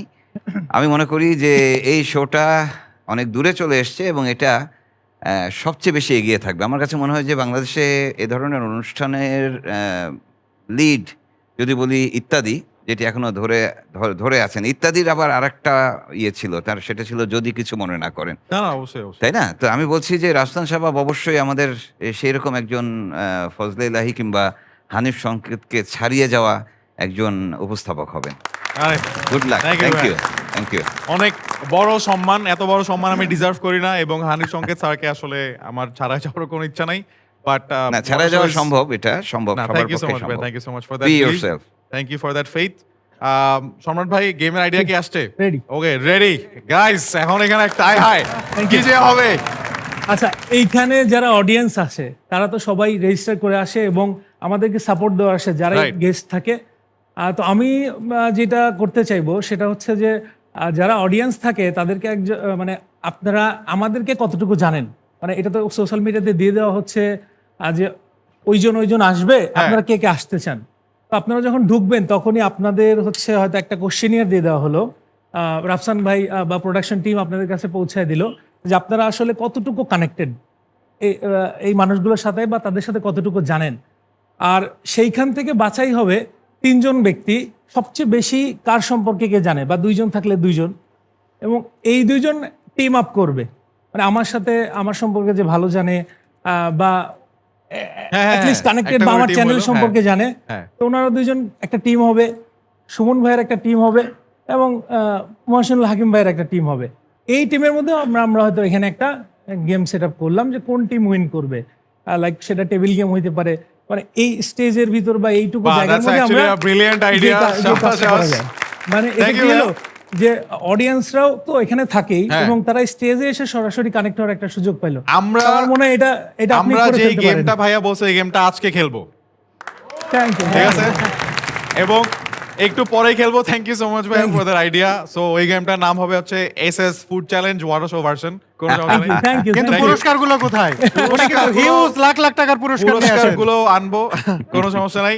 আমরা আরেকটা সিচুয়েশন, একটা নিউজ করতে চাই, দেখি সিচুয়েশনটা কি আসে। 3, 2, 1। এইটা হচ্ছে সিচুয়েশন। এই সিচুয়েশনে প্রথমে একটা ভিডিও বা একটা নিউজ বানাবেন সুমন ভাই এবং তারপর মহসিন ভাই। সম্রাট ভাই অলরেডি ওনারা কাজ করে ফেলছে। তো টপিক হচ্ছে এইটাই, সুন্দরবনে কি শুধু বাঘই থাকে? এই টপিকের উপর আমরা একটা ভিডিও দেখবো এখন। তো স্টার্টিং উইথ সুমন ভাই। আমাদের ধারণা সুন্দরবন নিয়ে যে সুন্দরবন শব্দটা সামনে আসলেই মনে হয় রয়্যাল বেঙ্গল টাইগার। আসলেই কি সুন্দরবনে শুধু বাঘই থাকে? আসলে বাঘ দিন দিন নাই হয়ে যাচ্ছে নানান কারণে। প্রতি বছর বাঘ গণনা হচ্ছে। আগে সুন্দরবনে গেলে বহু আগে থেকেই, বহুকাল আগে থেকেই যে সুন্দরবনে যাচ্ছে বহু মানুষকে বাঘে খেয়ে ফেলছে। দিন দিন পরিস্থিতি পরিবেশ এমন পর্যায়ে যাচ্ছে মানুষই বাঘকে খেয়ে ফেলছে। এই কারণে কিন্তু এটার উপকর্থে বললাম যে আমরাই কিন্তু বাঘকে বাঁচতে দিচ্ছি না। ঠিক এই সময়ে আজকে 2025 সাল, এখন যে বাঘ মানুষ খাচ্ছে না তা নয়, এটা মর্মান্তিক ঘটনা। কিন্তু মানুষ যে বাঘ খাচ্ছে এটা তার চেয়ে বড় মর্মান্তিক ঘটনা। কারণ এই প্রকৃতিতে, এই সুন্দরবনে বাঘের সংখ্যা আরও বেশি থাকা উচিত ছিল। আর এই বাঘ বাঁচানোর যে আন্দোলন, সেটাতে আমাদের মহসিন ভাই যে সচেতনতামূলক ভিডিও তৈরি করছেন, আমি মনে করি সামনের দিনে এই যে প্রশ্ন এসেছে সুন্দরবনে কি বাঘই থাকে, আমি মনে প্রাণে চাই সুন্দরবনে শুধু বাঘই থাকুক। জাওয়াস, হোয়াট আ ওয়ান্ডারফুল কন্টেন্ট। দেখছেন মানে জায়গার উপরে কি সুন্দর একটা কথা বলে ফেললো যে সুন্দরবনে আসলে মানুষকে বাঘ খাওয়ার থেকে মানুষ আসলে উল্টাটা করে ফেলতেছে। খুবই সুন্দর একটা লাইন এবং খুবই সচেতনতামূলক একটা আসলে ভিডিও আমরা পেয়ে গেলাম। এবার আমরা যাবো মহসিন ভাইয়ের কাছে। মহসিন ভাই, টপিক সুন্দরবনে কি শুধু বাঘই একই। থাকে শুরু হচ্ছে। আচ্ছা, প্রথমে আমরা সোশ্যাল মিডিয়াতে নিশ্চয়ই দেখেছি একজন চিত্রনায়ক বলছেন সুন্দরবনে শুধু বাঘ নয় সিংহও থাকে। মনে আছে আপনাদের? তো যাই হোক, সুন্দরবনে কখনোই সিংহ থাকে না, ওটা বাঘেরই জায়গা, আরও বন্য প্রাণীদের জায়গা। আমি আমার কাজের জায়গা থেকে বলি, আমিও যখন প্রথম সুন্দরবনের দিকে যাই, কাজ করতে যাই, তখনও আমিও ভাবতাম যে বাঘ বাঘ বাঘ, সুন্দরবন মানেই বাঘ। তো ওখানে গিয়ে দেখি না যে ওখানকার মানুষেরা বাঘকে কিছু মনেই করে না। কেউ বলে শিয়াল অথবা হিয়াল, কেউ বলে হচ্ছে চোর, হ্যাঁ, কেউ বলে বিড়াল। তো ঘটনা হচ্ছে কেউ বলে মামা, ইত্যাদি ইত্যাদি। কিন্তু বাঘকে নিয়ে তাদের দুশ্চিন্তা খুবই কম এবং তারা বাঘ দেখতেও চায় না। তো আমি যেহেতু তাদের মাধ্যমে সুন্দরবন দেখতাম, আমিও বাঘ দেখতে চেতাম না। আমি বাঘ দেখে কোনোদিন ভয় পাইনি, বাঘ না দেখে ভীষণ ভয় পেয়েছি, ভূতের মতো যে বাঘ আমার পাশ দিয়ে হাঁটছে, আমি আছি, কখন জানি হামলা করে বসে, তাই না? তো আমি যেটা বলতে চাই সেটা হচ্ছে যে সুন্দরবনের বাঘ থাকবে, এবং বাঘ শুধু না, বাঘ এবং সুন্দরবনের ইকোসিস্টেমের জন্য যা কিছু দরকার সব কিছুই থাকতে হবে। আমরা শুধু বাঘের সংখ্যার হিসেবকে ধরে সুন্দরবন ভালো আছে না মন্দ আছে সেই হিসাবটা করি, সেটা করলে হবে না আসলে। তাহলে দিন শেষে বাকি সব কিছু শেষ হয়ে গেলে বাঘও থাকবে না। আমি ওখানকার মানুষদের প্রতিনিধি হিসেবে আমি একটা কথা বলি যে সুন্দরবনের বাঘ নিয়ে তারা যতটা না চিন্তিত, যতটা না আতঙ্কিত, তার চেয়ে বেশি তারা চিন্তিত ছিল সুন্দরবনের দস্যুতা নিয়ে। মানে মানুষকে তারা বেশি ভয় পেত। আরেকজনকে তারা খুব ভয় পায়, সেটা হচ্ছে তাদের মহাজনরা। ঠিক আছে? তো অনেকে বলেন যে সুন্দরবনে মহসিনুল হাকিমও থাকে, অনেকে বলে নাকি? তো অনেকে মনে করে আমি পুরো জীবন সুন্দরবনে থাকি, পুরো মাস সুন্দরবনে থাকি। আমি যদি ওখানে শারীরিকভাবে উপস্থিত নাও থাকি, তারপরেও আমি ওখানেই থাকি। আমি একরকম বলতে পারেন ওখানকার যেই বনজীবীরা রয়েছেন, তাদের মনের শক্তিটা বাড়ানোর জন্য কোনো জায়গায় নিয়ামক হিসেবে হয়তো বা কাজ করি। কারণ আমি যখন কাজ শুরু করি তখন চিংড়ি মাছের দাম ছিল ৳0। মহাজন বিনা পয়সায় ওই জেলেদের কাছ থেকে চিংড়ি মাছগুলো নিয়ে নিতেন। এরপরে ধীরে ধীরে ধীরে ধীরে ধীরে ধীরে আমি দস্যুতা নিয়ে কাজ করেছি, কিন্তু ওটা নিয়ে করতে গিয়ে দেখলাম যে সমস্যাটা আরও একটু ভিতরে, এবং অর্থনৈতিক বিষয়টা। তো কাজে ওই যে জেলেগুলো, আমার কাছে একটাই প্রশ্ন যে চিংড়ি মাছের দাম কীরকম? দামি দামি দামি জিনিস তো, না? কাঁকড়া অনেক দামি, মধু অনেক দামি। তো এই জিনিসগুলো যারা আহরণ করছেন তাদের চেহারা, অর্থনৈতিক অবস্থা এরকম হবে কেন? তো মূলত আমি সুন্দরবন নিয়ে এত বছর ধরে লেগে আছি ওই একটা জায়গা থেকেই, সেটা হচ্ছে যে এই জায়গায় একটা পরিবর্তন আসছে। কিন্তু সুন্দরবনের মানুষেরা যদি মনে করেন, বনজীবীরা যদি মনে করেন যে মহসিন ভাই সুন্দরবন ছেড়ে চলে গেছেন, তাহলে সেই মহাজনরা আবারও তাদের ঘাড়ে চেপে বসবেন। তো সে কারণে আমার সুন্দরবনে যাওয়া আসা, এবং সুন্দরবনে বাঘ আছে না কি আছে সেটা আমার কাছে খুব গুরুত্বপূর্ণ বিষয় নয়। বাঘ বাঘের মতো থাকবে, সাপ সাপের মতো থাকবে। একটা জিনিস বলি যে সুন্দরবনের বাঘ, সুন্দরবনের কুমির, কিংবা সুন্দরবনের সাপ, সুন্দরবনের বন্য শূকর সহ আরও যেসব বন্যপ্রাণী রয়েছে, তারা যদি মানুষকে আক্রমণ করতো তাহলে আমরা কেউ বনের মধ্যে পাও রাখতে পারতাম না। তো কাজে তারা বিনা প্রয়োজনে কাউকে আক্রমণ করে না। আর পর্যটক হিসেবে আমরা যখন যাই সুন্দরবনকে যদি আমরা শুধু বাঘের রাজ্য হিসেবে না চিন্তা করে ওখানকার নিস্তব্ধতা, সেখানকার মাটি, পানি, বাতাস, গাছপালা, প্রকৃতি যদি আমরা ভাবতে পারি, আমার কাছে মনে হয় যে ওখানে যে ছোট ছোট মাঠ স্কিপারগুলো কাদার মধ্যে দিয়ে দৌড়ায় বেড়ায়, ওই যে জোয়ার হচ্ছে প্রতি 6 ঘন্টা অন্তর অন্তর চেহারা পাল্টে যাচ্ছে, সুন্দরবনের অদ্ভুত সুন্দর সকাল, এই জিনিসগুলো যদি আপনারা উপভোগ করতে চান আমার মনে হয় যে সুন্দরবনের বাঘ আর দেখার প্রয়োজন পড়বে না। আর সুন্দরবনের বাঘের উপরে চাপ না দেওয়াই ভালো। ধন্যবাদ। অসাধারণ একটা উপায় আসলে আমরা মনে হলো যে 3 জনের কন্টেন্ট দেখে ফেললাম বা এখানে আসলে 3 জনের কথা শুনে ফেললাম। যেমনটা সবসময় আমরা তাদের ভিডিওতে দেখি, আজকে লাইভ দেখলাম।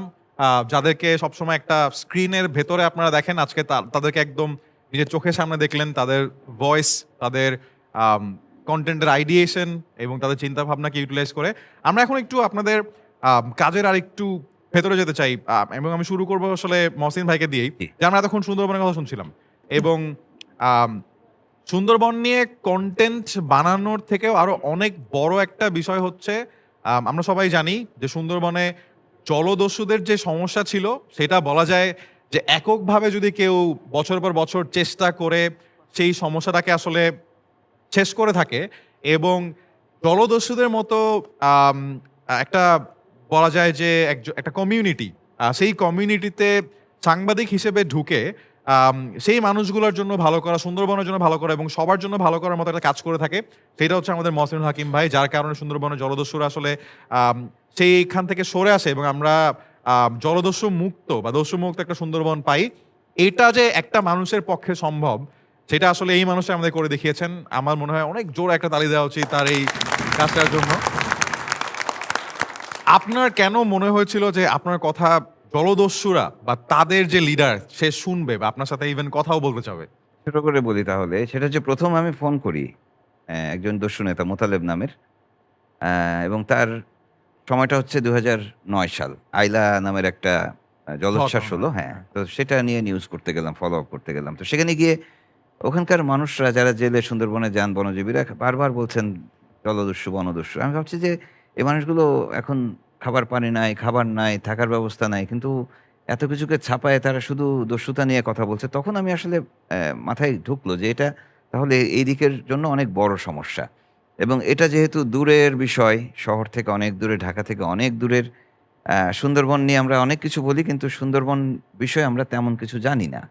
এবং দস্যুতা নিয়ে আমি তখন দেখলাম যে আমাদের সংবাদ মাধ্যমেও খবর-টবর নাই। অথচ প্রতি ১৪ দিনে, মানে চাঁদের হিসাবে ওখানে হিসাব করা হয়, প্রতি ফোর্টনাইটে ১০০, ১৫০, ২০০, ২৫০, ৩০০, ৩৫০ জেলেও অ্যাবডাক্টেড অবস্থায় থাকে জলদস্যু, বনদস্যুদের কাছে, যারা মুক্তিপণ দিয়ে তাদেরকে উদ্ধার করে। নিউজও নাই।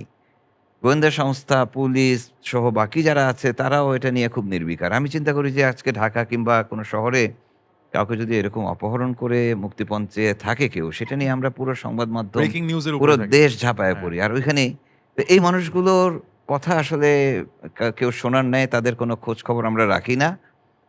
আমি মনে করলাম যে আমি একটু চেষ্টা করি। তো ১ম এ আমি যখন ওই দস্যু নেতাকে ফোন দিলাম, তো সেই মোতালেব আমাকে বলে, "ভাই আমরাও ভালো নাই।" তাই আমি বললাম, "তাহলে চলে আসেন। ওখানেই করছেন কি?" উনি বলছেন যে, "আমরা এই কারণে আমরা রোজগার করি এত, এত টাকা কিন্তু আমরা এটা এনজয় করতে পারি না। এটা ১২ ভূতে খেয়ে ফেলে।" তো তখন আমি বললাম, "আপনারাও আসেন, বলে আমাদের আর ফেরার উপায় নাই।" তো তখন আমি চিন্তা করলাম যে এই ফেরার পথ একটা করতে হবে। তো সেটা নিয়ে লেগে থাকলাম। সরকার আমার প্রস্তাব ২ দফা ৩ দফা রিজেক্ট করল। I became a black sheep। আমি মনে হয় দস্যুদের কাছে কোনো সুবিধা নিচ্ছি। তো আমি আসলে চিন্তা করেছি যে না, এটা নিয়ে আমি লেগে থাকবো।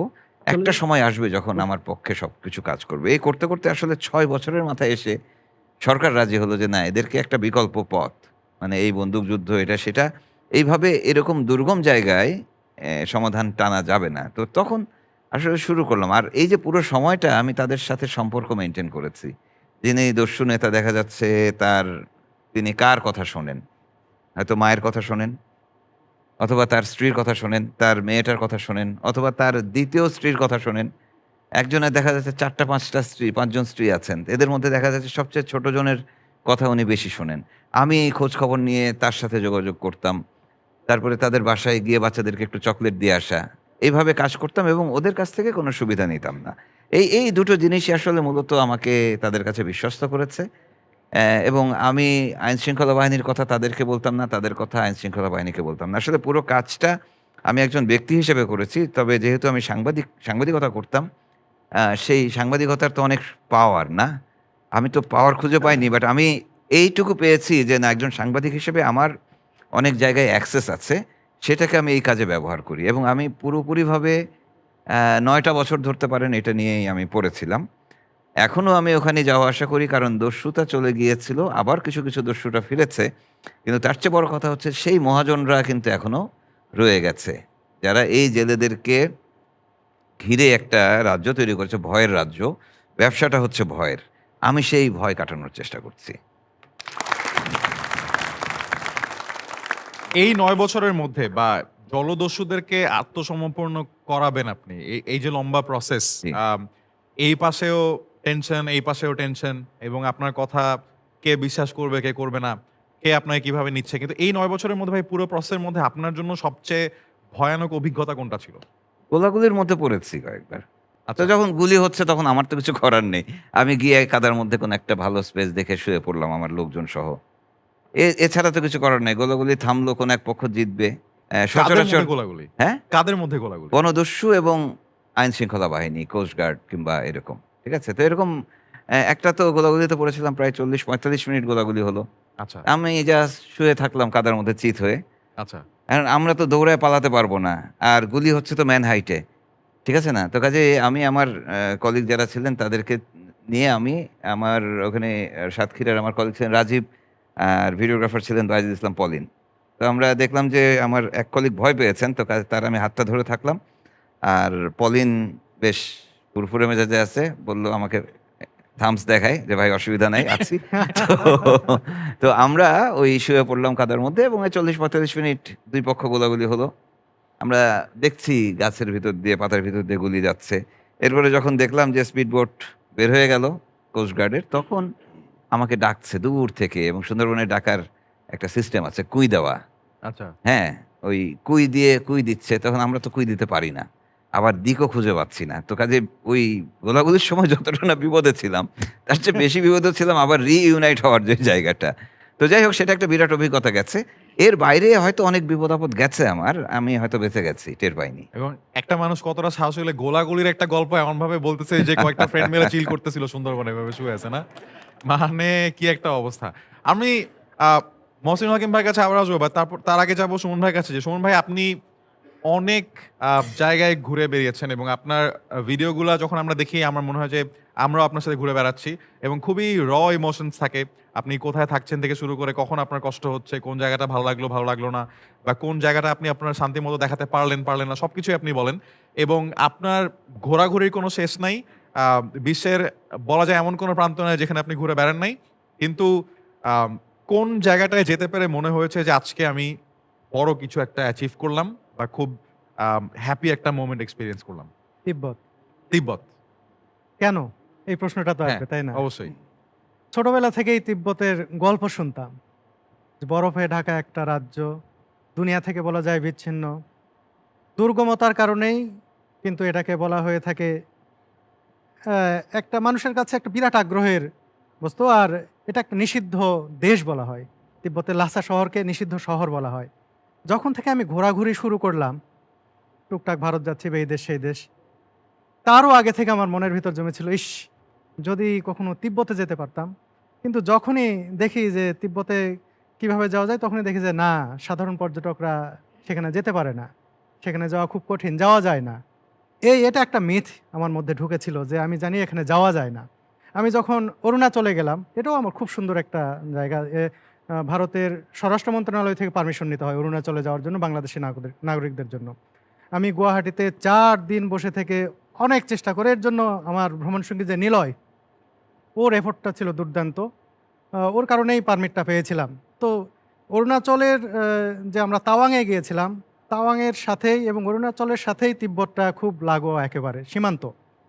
তখনই মনে হচ্ছিল, ইস যদি তিব্বতে যেতে পারতাম, আমি তো যেতে পারবো না।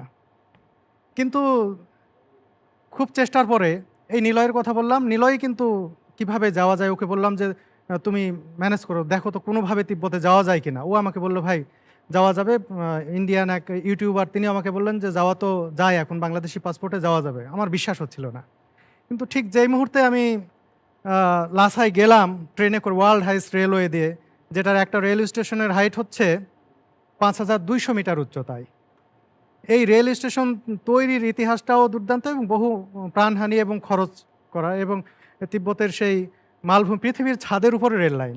এটা দিয়ে আমাদের জার্নি ছিল তিব্বতের শিনিং শহরকে বলা হয়, চীনের শিনিং শহরকে বলা হয় তিব্বতের প্রবেশদ্বার। সেখান থেকে জার্নি শুরু করে লাসা শহরে যেতে আমাদের প্রায় 23 কিংবা 24 ঘন্টা সময় লেগেছিল ওই রেলওয়ে দিয়ে।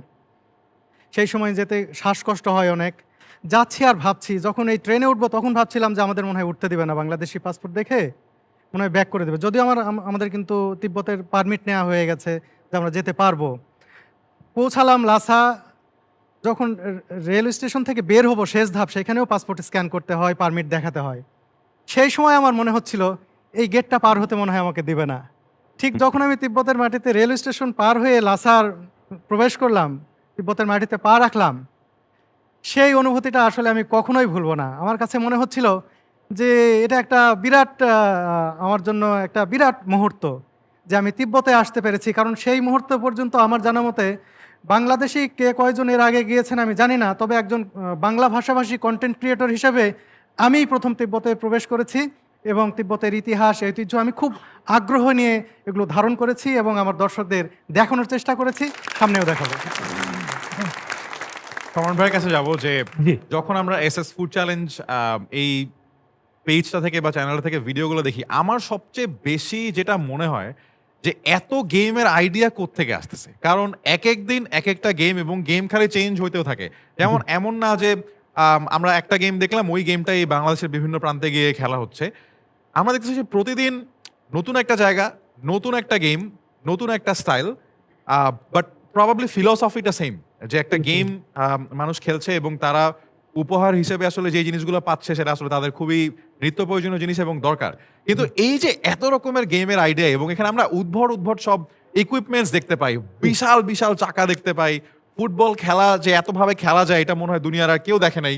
এবং এত রকমের যে ইকুইপমেন্টস, এটা কিভাবে বানানো হয় এবং আপনার মাথায় আইডিয়াগুলো কিভাবে আসে? আচ্ছা, আমার আইডিয়াগুলো সবগুলো যে আসলে আমার মাথায় না, আমার টিমে এখন ফুল টাইম 50 জনের বেশি মানুষ কাজ করে That's so full good time। to know.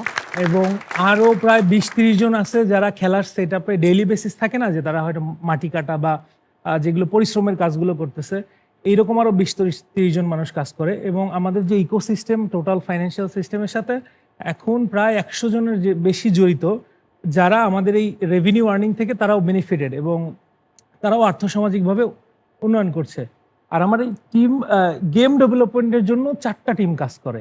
4টা টিম গেম 4টা team ডেভেলপমেন্টের জন্য। হ্যাঁ, এবং 4টা টিমে 4, 4, 8, 10, 11 জন, 13 জন, টোটাল 13 জন হচ্ছে শুধুমাত্র গেম ডেভেলপমেন্টের জন্য কাজ করে। এরা হচ্ছে টিম অ্যাকশন। তো টিম অ্যাকশনের কাজ হচ্ছে যত রকম, এই যে লাইক শাটার, হ্যাঁ হ্যাঁ, এখানে একটা কমপ্লেইন আসতে পারে যে অল কানেক্টেড টু বেলুনস, হ্যাঁ বিকজ সেইটা হচ্ছে হুক পার্ট। হ্যাঁ হুক পার্টে আমরা চেষ্টা করি এমন কিছু একটা দেখাইতে, মানে অনেকটা থাকে যে বেলুন ফাটানোর 500 তরিকা, এরকম আমাদের চ্যানেল থেকে পাওয়া যেতে পারে, যে শাটারটা উঠায় দিবে, যেটা আমরা ফার্স্ট ছবিতে দেখতে পারতেছি। এবং এই সেটটা কিন্তু পুরোটা একটা নদীর উপরে। আচ্ছা, নদীতে আমরা হচ্ছে পুরা ড্রাম দিয়ে একটা সেট আপ তৈরি করেছি। বর্ষার সময় কিন্তু যেটা হয়, আমাদের মাঠগুলো ডুবে যায় হ্যাঁ এবং সেটা একটা ক্রাইসিস। সো ওই ক্রাইসিস আমরা যেটা করি, নদীর উপরে আমরা একটা সেট তৈরি করে ফেলেছি খেলার জন্য। তো শাটারটা উঠবে এবং বেলুনগুলো পপ আপ করে ফেটে যাবে, এটা একটা হুক পার্ট। আর একটা জিনিস আমি মেসেজ দিই, অনেকেই আমাদের কমপ্লেইন করে যে যেটা আসলে পরিবেশ নিয়েও আমাদের সচেতন থাকতে হয়। আমি মেক শিওর করি আমাদের ইভেন নদীর মধ্যেও আমরা চেষ্টা করি জাল দিয়ে রাখতে। সো বেলুন যখন ফাটে, এগুলো কিন্তু আমরা কোনো সময় ভিডিওতে দেখাই না। এই জন্য মানুষ কিন্তু কমপ্লেইন বা আপনার কমেন্টটা করেই যায়। আমরা জাল দিয়ে রাখি যেন ওই ফাটা বেলুনগুলো কিন্তু সব পানিতে নদীতে ডুবে যাতে না। না মিশে। আমরা ট্রাই করি যতগুলো সম্ভব কালেক্ট করে। আমাদের শুধু একটা ঘর আছে, যেখানে আগে যেভাবে চাল রাখতো মানুষ, ধান রাখতো, শুধু এরকম 4-5টা ড্রাম আছে শুধু বেলুন, মানে বেলুনের ফাটা অংশগুলো রেখে দিই, যাতে এগুলো পরিবেশের সাথে না মিশে এবং পরিবেশ নষ্ট না করে। এবং আমাদের যেগুলো মাঠে খেলা হয় সেখানেও একই অবস্থা। যে প্রত্যেকটা ফাটা বেলুন আমরা তুলে নিয়ে ওই ঘরে রাখতেছি যাতে নষ্ট না হয়। আর আইডিয়ার বিষয় হচ্ছে যে আমরা এমন হয়েছে যে আমরা খাচ্ছি, ঘুমাচ্ছি, স্বপ্ন দেখতেছি উইথ গেম আইডিয়াস। মানে আমার ওইটা না হলে তো গেমের সম্ভব না। আইডিয়া ডেভেলপ করাই হচ্ছে আমাদের ব্রেড অ্যান্ড বাটার। আমরা যে সময় ঠিক একটা গেম মাঠে হচ্ছে আপনার সাজাচ্ছি বা ওইটাকে সিরিয়াল দিচ্ছি যে কোনটার পরে কোনটা, ওই সেম টাইমে হয়তো আমার যে প্রত্যেকটা গ্রাউন্ডে একটা করে ওয়ার্কশপ আছে ওই টেকনিশিয়ান, ওই টিমের কাজ চলতেছে। মানে আগামী 1 মাস আমরা কোন কোন গেম ইন্ট্রোডিউস করবো, we are working with so that. Good to know যে এই লেভেলের কাজ হচ্ছে বাংলাদেশে একটা প্রজেক্টের পেছনে। হ্যাঁ, মোহসিন এবং ভাইয়ের আমার একটা একটা কথা প্রশ্ন শুনে আছে, Sure. সেটা হচ্ছে যে এটা তো একটু ঝুঁকিপূর্ণ, ঝুঁকিপূর্ণ, হ্যাঁ। সেটাকে মিটিগেট করেন কি আচ্ছা, করে? আমরা যেটা করি, আমরা কিন্তু একটা খেলা, এই যে 3 মিনিটের একটা ছোট্ট অংশ দেখতেছি, আমি যেটা বললাম আপনাকে, যে ওই যে খেলাটা বানানো হচ্ছে, যে আমরা হয়তো শুট করতে আরো 15-20 দিন লাগবে, সেটা কিন্তু এখনই ডেভেলপ করতেছে। তো যখন ডেভেলপ হয়ে যায়, মাঠে আনার আগেই আমরা মোটামুটি ইনশিওর করে ফেলি যে এটা মানে সে যেন রিস্কে না পড়ে খেলতে গিয়ে। এবং যারা খেলে তারা আগে থেকে 2 দিন আগে ট্রায়াল দিয়ে যায়।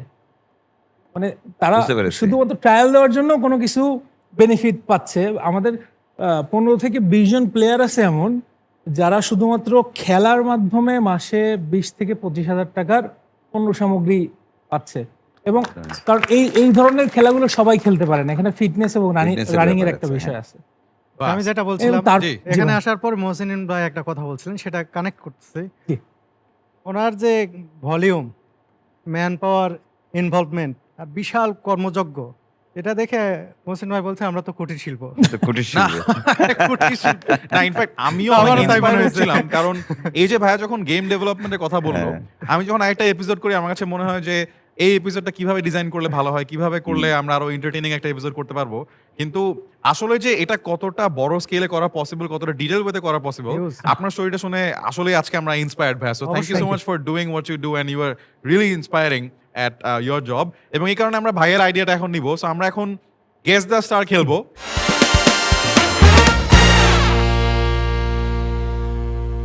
যেটাতে আমরা জানি যে অডিয়েন্স ক্লু দেয় এবং যে আগে গেস করতে পারে সে পয়েন্ট পায়। কিন্তু আজকে আমরা গেস দ্য স্টার খেলবো 3টা মানুষের সাথে না, 3টা টিমের সাথে। তো মহসিন ভাই অডিয়েন্স থেকে একজনকে চুজ করে নিতে পারবেন তার টিমমেট হিসেবে, সুমন ভাই একজনকে চুজ করে নেবেন এবং সম্রাট ভাই চুজ করে নেবেন। এবং আপনারা চাইলে আপনাদের মতো করে চুজ করতে পারেন, আপনারা চাইলে একটা প্রশ্ন করেও চুজ করতে পারেন যে আপনি কাকে আপনার টিমমেট হিসেবে চান। তো প্রথমত আমি খুঁজবো সম্রাট ভাইয়ের জন্য একজন টিমমেট। হাত তুলো কে কে সম্রাট ভাইয়ের টিমে খেলতে চাও ওনার সাথে। ওকে ভাই, এখন চুজ করে নিতে পারেন, আপনি কিভাবে চুজ করবেন আপনার উপর। আচ্ছা, আমাদের এসএস ফুড চ্যালেঞ্জ যে ইউটিউব চ্যানেলে, সেইটাতে হাইস্ট কত ভিউজ আছে শর্ট সেকশনে? হাত সব নেমে যাচ্ছে, যে কঠিন প্রশ্ন। আচ্ছা, আপনারা ট্রাই করেন, বাট এটা 200 মিলিয়নের উপরে। 400, আর একটু নিচে 350। 350 কে বলছে ফার্স্টে? আচ্ছা চলে আসেন ভাইয়া, চলে আসেন, আপনি খেলবেন এসএস ফুড চ্যালেঞ্জে সম্রাট ভাইয়ের টিমে। এবার সুমন ভাইয়ের পালা। সুমন ভাইয়ের টিমে কে জয়েন করতে চাও? হাত তোলো দেখি। সুমন ভাই পিক করুক, যেভাবে পিক করতে চায়, কুইজ হোক এমনি হোক। দেশের বাইরে কন্টেন্ট তৈরি করছি। শুরুতে কিন্তু আমি গ্রাম বাংলা ঘুরে দেখেছি অনেক বেশি। গ্রাম বাংলার কন্টেন্টই আমার সিংহভাগ। বাংলাদেশে একটা চর আছে, যে চরে আমি যেতে খুব পছন্দ করি। এই চরের নাম কি? চরখানপুর। উনি আগে বলছেন। কে বলছে? ভাইয়া চলে আসেন। রাউন্ড অফ অ্যাপ্লজ ভাইয়ার জন্য। বোঝা যাচ্ছে যে ডেডিকেটেড ফ্যান একদম।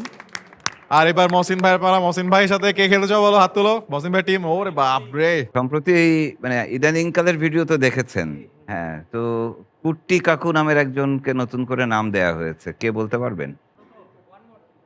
আচ্ছা, আরেকটা কোশ্চেন দিব। উনি কিন্তু কাকু আমাদের।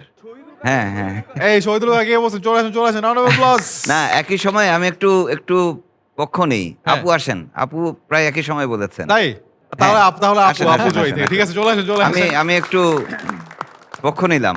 কোনো সমস্যা নাই। সো আমরা আজকে কিন্তু গেস দ্য স্টার খেলতেছি হচ্ছে গিয়ে সম্রাট ভাইয়ের আইডিয়াতে। এসএস ফুড চ্যালেঞ্জে সম্রাট ভাই যদি একটা গেমের আইডিয়া দেয় তাহলে গেমটা অবশ্যই ভালো হবে।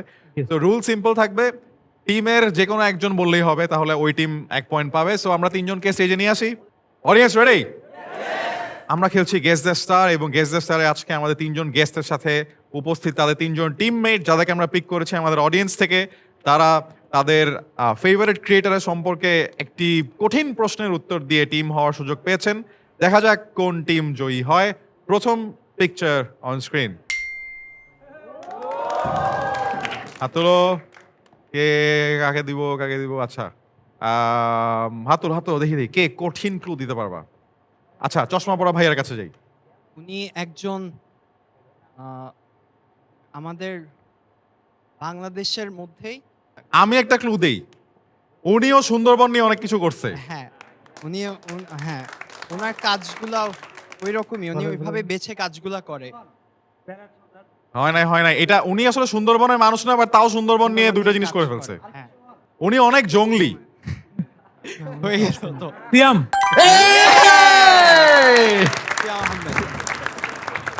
Thank you.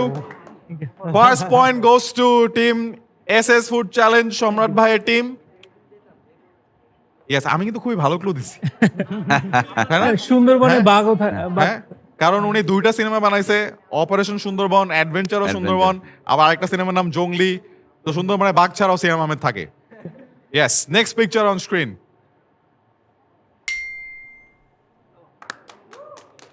Okay, K clue দিবা? হাত তোলো। ওকে, চশমা পরা ভাইয়া। সাম্প্রতিক সময় বাংলাদেশের একজন পরিচিত মুখ যিনি গাজার সাথে সম্পর্কিত।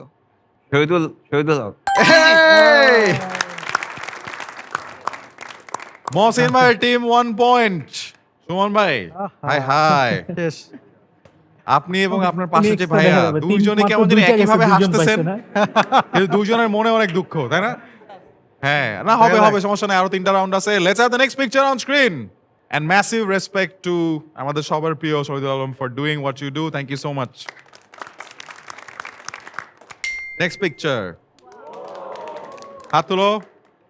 কে ক্লু দিবা? যারা আগে তুলে ফেলছো তাদেরকে সুযোগ দিব না, সো নতুন কাউকে দিতে হবে। দেখি। আচ্ছা সামনে, আচ্ছা ওই মাঝখানে আপুর কাছে যাই। আমাদের পক্ষ থেকে পরিবেশ বান্ধব গাছ এবং কেয়া কসমেটিক্স এর পক্ষ থেকে হানিফ সংকেত। খুবই ভালো ক্লু এবং এটা সুমন ভাইদের টিম আগে বলছে। Round of applause. কি খুশি, হ্যাঁ আর একটা পয়েন্ট পেয়ে গেলাম। ওকে, খুবই ভালো ক্লু ছিল, থ্যাংক ইউ আপু। এবার next picture on screen. Team একদম পুরোপুরি ইকুয়াল। আপু হঠাৎ করে চশমা লাগায় বসছে যে না আমাকে ভালো খেলতে হবে। ওকে, নেক্সট পিকচার অন স্ক্রিন। ওকে, দেখি কার কাছে যাবো। হাত তুলো সবাই। না, যারা আগে সুযোগ পেয়েছো তারা বাদ। আমরা যাব হচ্ছে একদম এই কোণায় ভাইয়ার কাছে। উনি মেইনলি বন জঙ্গলে থাকে, সার্ভাইভ করে এখানে। হ্যাঁ, বন জঙ্গলে থাকে এবং খালি খায়, প্রচুর খায়, যা সামনে পাই তাই খায়, কোনো বাছাবাছি নাই। আপু বলছে বাঘ। No, কে কে? man. আরে সুমন ভাই! ন্যাশনাল জিওগ্রাফি বললাম না। সুমন ভাইয়ের টিমমেট তো খেলা দেখায় দিল। Round of applause for Suman ভাইয়ের টিম। 2 পয়েন্টস, 1 পয়েন্টে এগিয়ে গেল সুমন ভাই, বাট লাস্ট রাউন্ডে থাকবে 2 পয়েন্ট এবং এই রাউন্ডে যে ক্লু দিবে সে মুখে কোনো কথা বলতে পারবে না। দেখা যাক কি হয়। গুগলি রাউন্ড। এই কি তোমরা কি কানে কি বলছো ভাই? টিম না, আর দেখো আবার এরকম বলো না, আমি একটু দেখে আপনাকে বলে দিব না। কোশ্চেন অ্যাজিউম করে আগেই অ্যানসার আগেই কি বলছে বলেন তো ভাই আমাদেরকে স্ট্র্যাটেজিটা। এমন একজনের নাম বলছে সে থাকতে পারে। ও আচ্ছা, Yes. দেখি মিলে কিনা। 3, 2, 1 গুগলি। হাত তুলো, কি বলবা? আচ্ছা দেখি, আমরা যাব হচ্ছে একদম মাঝখানে চশমা পরা ক্যাপ পরা ভাইয়ের কাছে।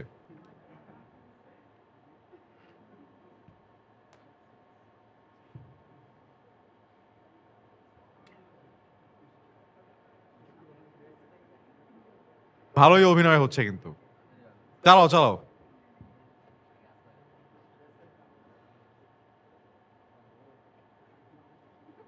এই ভালোই অ্যাকিউরেট। ইউটিউবার। উনি বলা যায় একজন রিপোর্টার। উনি জঙ্গলে থাকে না, বাট ভালোই প্রকৃতির কাছাকাছি থাকে। হয় নাই?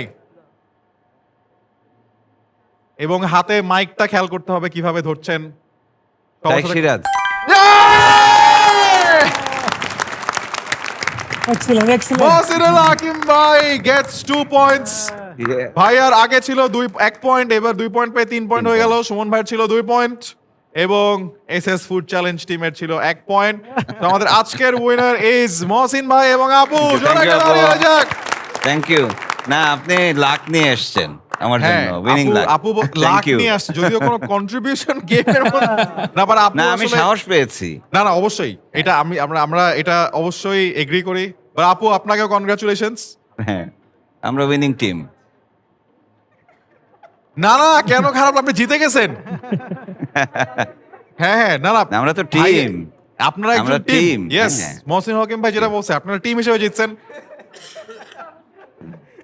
যেখানে মহসিন ভাই আছে সেখানে জিতবো অবশ্যই। আরে জোরে দাঁড়াই দাও।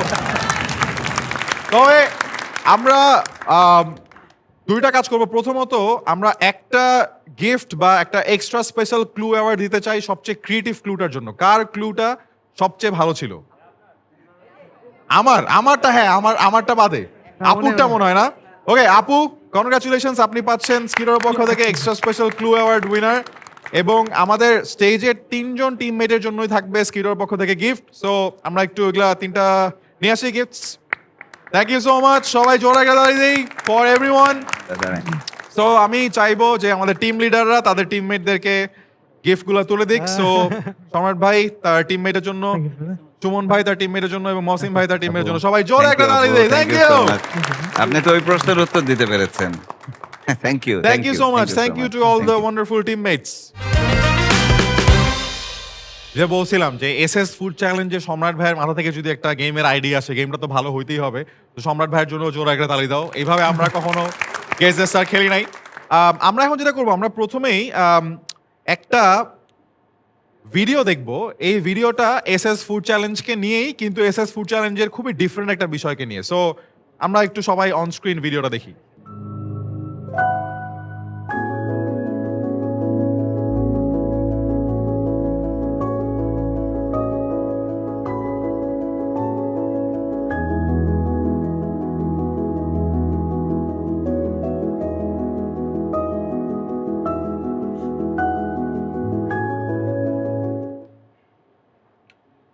তো আমরা দেখতে পেলাম যে অনেক বড় একটা জায়গা জুড়ে কিছু একটা নির্মাণ করা হচ্ছে। আমরা জানি না কি নির্মাণ করা হচ্ছে। আমরা সম্রাট ভাইকে জানতে চাই কি নির্মাণ করা হচ্ছে। তো এটার সাথে আসলে আমার অনেক ইমোশন জড়িত, আমি দেখে ইমোশনাল হয়ে গেছি। এটা হচ্ছে আমরা আউটডোরে কাজ করি, সারা বছরে আউটডোরে কাজ করি, কিন্তু আমাদের দেশে কিন্তু জুলাই থেকে অলমোস্ট অক্টোবরের শেষ পর্যন্ত আমরা প্রচন্ড বৃষ্টি বৃষ্টি হয়। হয়। আর আমি যেটা বললাম যে বর্ষায় যখন ডুবে যায় আমাদের মাঠগুলো, তখন আমরা চাইলে পানিতে খেলার আয়োজন করতে পারি, কিন্তু বৃষ্টি হলে কিন্তু আউটডোরে কিছুই করার থাকে না। তো সেখান থেকেই আমার মানে আমরাও চ্যালেঞ্জ যেটা মোকাবেলা করি, আমরা চিন্তা করলাম আমরা একটা ইনডোর কমপ্লেক্স নির্মাণ করতে পারি, যেটা হচ্ছে আমরা বৃষ্টির সময়গুলোতে আমরা সেই ইনডোরের মধ্যে কাজ করব। এবং আমরা যাদেরকে ফলো করি, like mister beast, dude perfect, ওনারা কিন্তু অনেক বড় বড় জায়গা নিয়ে, মিস্টার বিস্ট নতুন যেটা তৈরি করেছে সেটার আয়তন প্রায় 1.5 লাখ স্কোয়ার ফিট। তো আমরা আমাদের যতটুকু বাজেট এবং তার মধ্যে এটা 8,000 স্কোয়ার ফিটের একটা ইনডোর কমপ্লেক্স, 30 ফিট হাইট। এবং এই ভিডিওটা আরও অনেক আগের, এখন আমাদের শুধু রং এবং লাইটিং করার বাদ আছে। আমি হয়তো জানুয়ারি থেকে আমরা অপারেশনে চলে যাচ্ছি ইনশাল্লাহ। সো গুড টু নো যে আসলে সম্রাট ভাই কতটা ডেডিকেশন নিয়ে এই কাজটায় মানে নামছেন।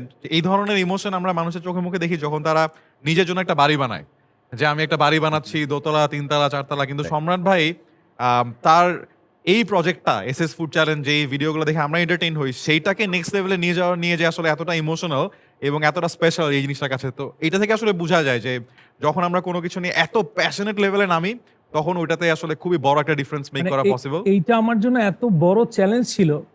ফার্স্ট অফ অল বাজেট, যেইটা আমরা কল্পনা করছিলাম বা আমি কল্পনা করছিলাম তার প্রায় ডাবল খরচ হয়ে গেছে বা যাচ্ছে। But I put everything on it. কারণ হচ্ছে যে আমাদের অনেক বড় বড় সুযোগ আছে। আমি মাত্র কিন্তু গত 4 দিন জাপানিজ একটা প্রাইভেট টেলিভিশনের সাথে কাজ করলাম।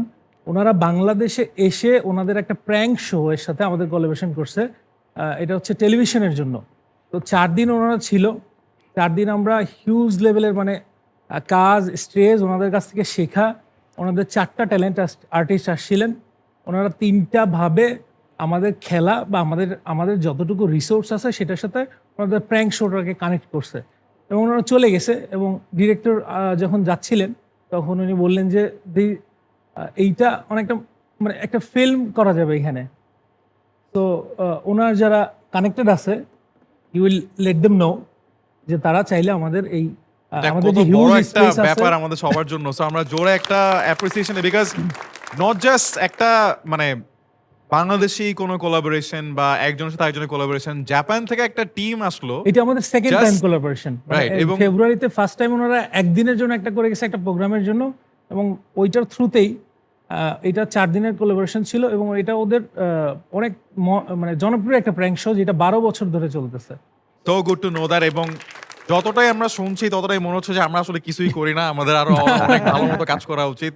মানে আমরা আসলে কুটির শিল্পর পর্যায়ে চলে গেছি। হ্যাঁ। At least আমি এখানে পুরাই Please, কুটির আপনারা শিল্প। সবাই ভালো না, না, যার না, যার আমাদের জায়গা থেকে- বিষয়- বিষয়টা হচ্ছে কি inspired. মানে এই হোয়াটের শো সহ আমি বলছি যে আমরা খুব তৃষ্ণার্ত, আমরা খুব ক্ষুধার্ত সুস্থ বিনোদন যেটা বলি, আমার মনে হয় যে আমরা চারজনই চেষ্টা করি ওই জায়গাটায় কিছু কন্ট্রিবিউট করতে, নাকি? Absolutely absolutely. এবং নেক্সট আমি যাবো সুমন ভাইয়ের কাছে। সো সুমন ভাইয়ের ভিডিও আমরা অনেক দেখি এবং ভিডিও দিয়ে আমরা অনেক ঘুরে বেড়াই তার সাথে। বাট সুমন ভাই কিন্তু একটা বইও লিখেছেন। সো আমি এখন এই টপিকটা একটু আসতে চাই।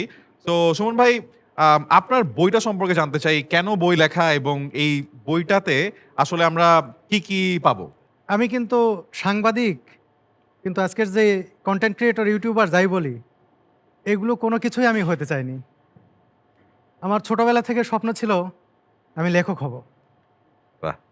এ কারণে আমি একাডেমিক পড়াশোনার পাশাপাশি গল্প, কবিতা, উপন্যাস এগুলো আমি ওই একাডেমিক পড়াশোনা যেমন রুটিন করে কয়টার সময় কোন বই পড়ব, সেরকম আমি সাহিত্য পড়তাম। সাহিত্যের আমার রুটিন ছিল যে এই সাহিত্য পড়বো, সেই সাহিত্য পড়বো, এই একটা সময় থাকতো আমার। আমি বিশ্বাস করতাম যে একজন ভালো পাঠক ভালো লেখক হতে পারে। এই বিশ্বাস থেকে আর যেহেতু ইচ্ছা ছিল আমি লেখক হব, তাই আমি পড়তাম বেশি, মানে সাহিত্য পড়তাম বেশি। লেখক হতে পারিনি। পরবর্তীতে আমি সাংবাদিক হয়েছি। সাংবাদিকতা বিভাগে ভর্তি হওয়ারও কারণ ছিল আমি দেখেছিলাম যে আমি কোনো একটা কবিতা লিখে পাঠাচ্ছি ছোটবেলায়, সেটা ছাপে না।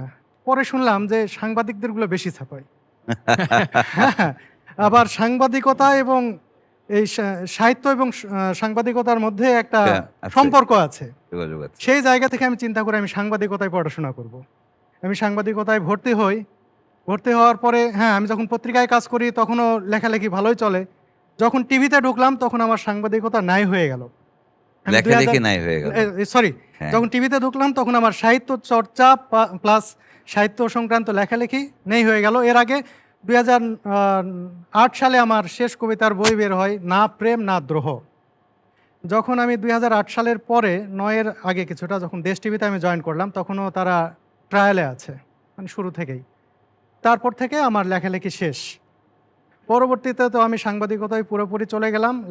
লেখক হওয়ার স্বপ্ন শেষ, সাংবাদিক হয়ে গেলাম। তারপরে হয়ে গেলাম কন্টেন্ট ক্রিয়েটর। কন্টেন্ট ক্রিয়েটর হওয়ার পরে এখন আমার মনে হলো যে মুর্শিদাবাদের ইতিহাস যেটা আমি কন্টেন্টের মাধ্যমে তুলে ধরেছি, যার মাধ্যমে আমি যখন ইউটিউবিং শুরু করি আমার 100 সাবস্ক্রাইবার হয় না 6 মাসে।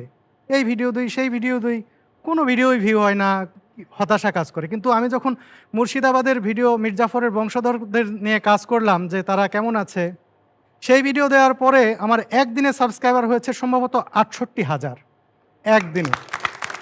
তো পরবর্তীতে আমার মনে হলো যে বিভিন্ন প্রকাশকরা আমার সাথে যোগাযোগ করতে থাকলেন যে যারা আমার বই আগে ছেপেছেন, আমার গল্পগ্রন্থ আগে বের হয়েছে, আমার উপন্যাসও বের হয়েছে আগে, 2008-এর আগে।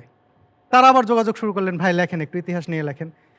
মহসিনুল ভাইকেও যিনি অনেক বেশি ইন্সপায়ার করেছেন, মোরসালিন ভাই, তিনি আমাকে আরও বেশি করে ধরলেন।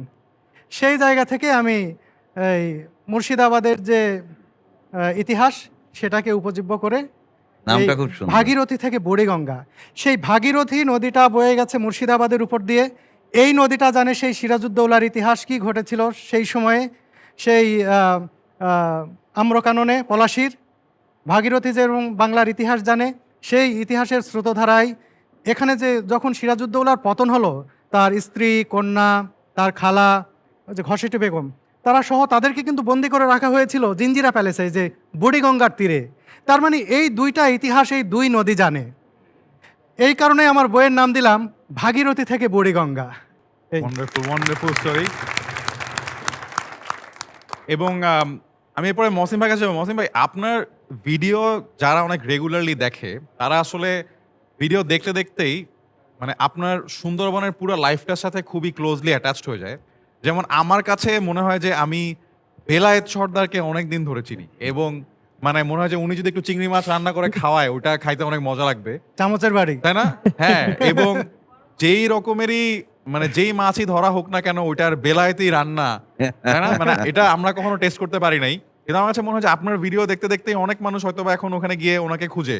হ্যাঁ, এবং এই যে সুন্দরবনের মানুষের সাথে পুরোপুরি মিশে যাওয়া, বা পার্টিকুলারলি এই মানুষটা, এবং সুন্দরবনে গিয়ে দিনের পর দিন থাকা, তো এটা তো এতটা ইজি না।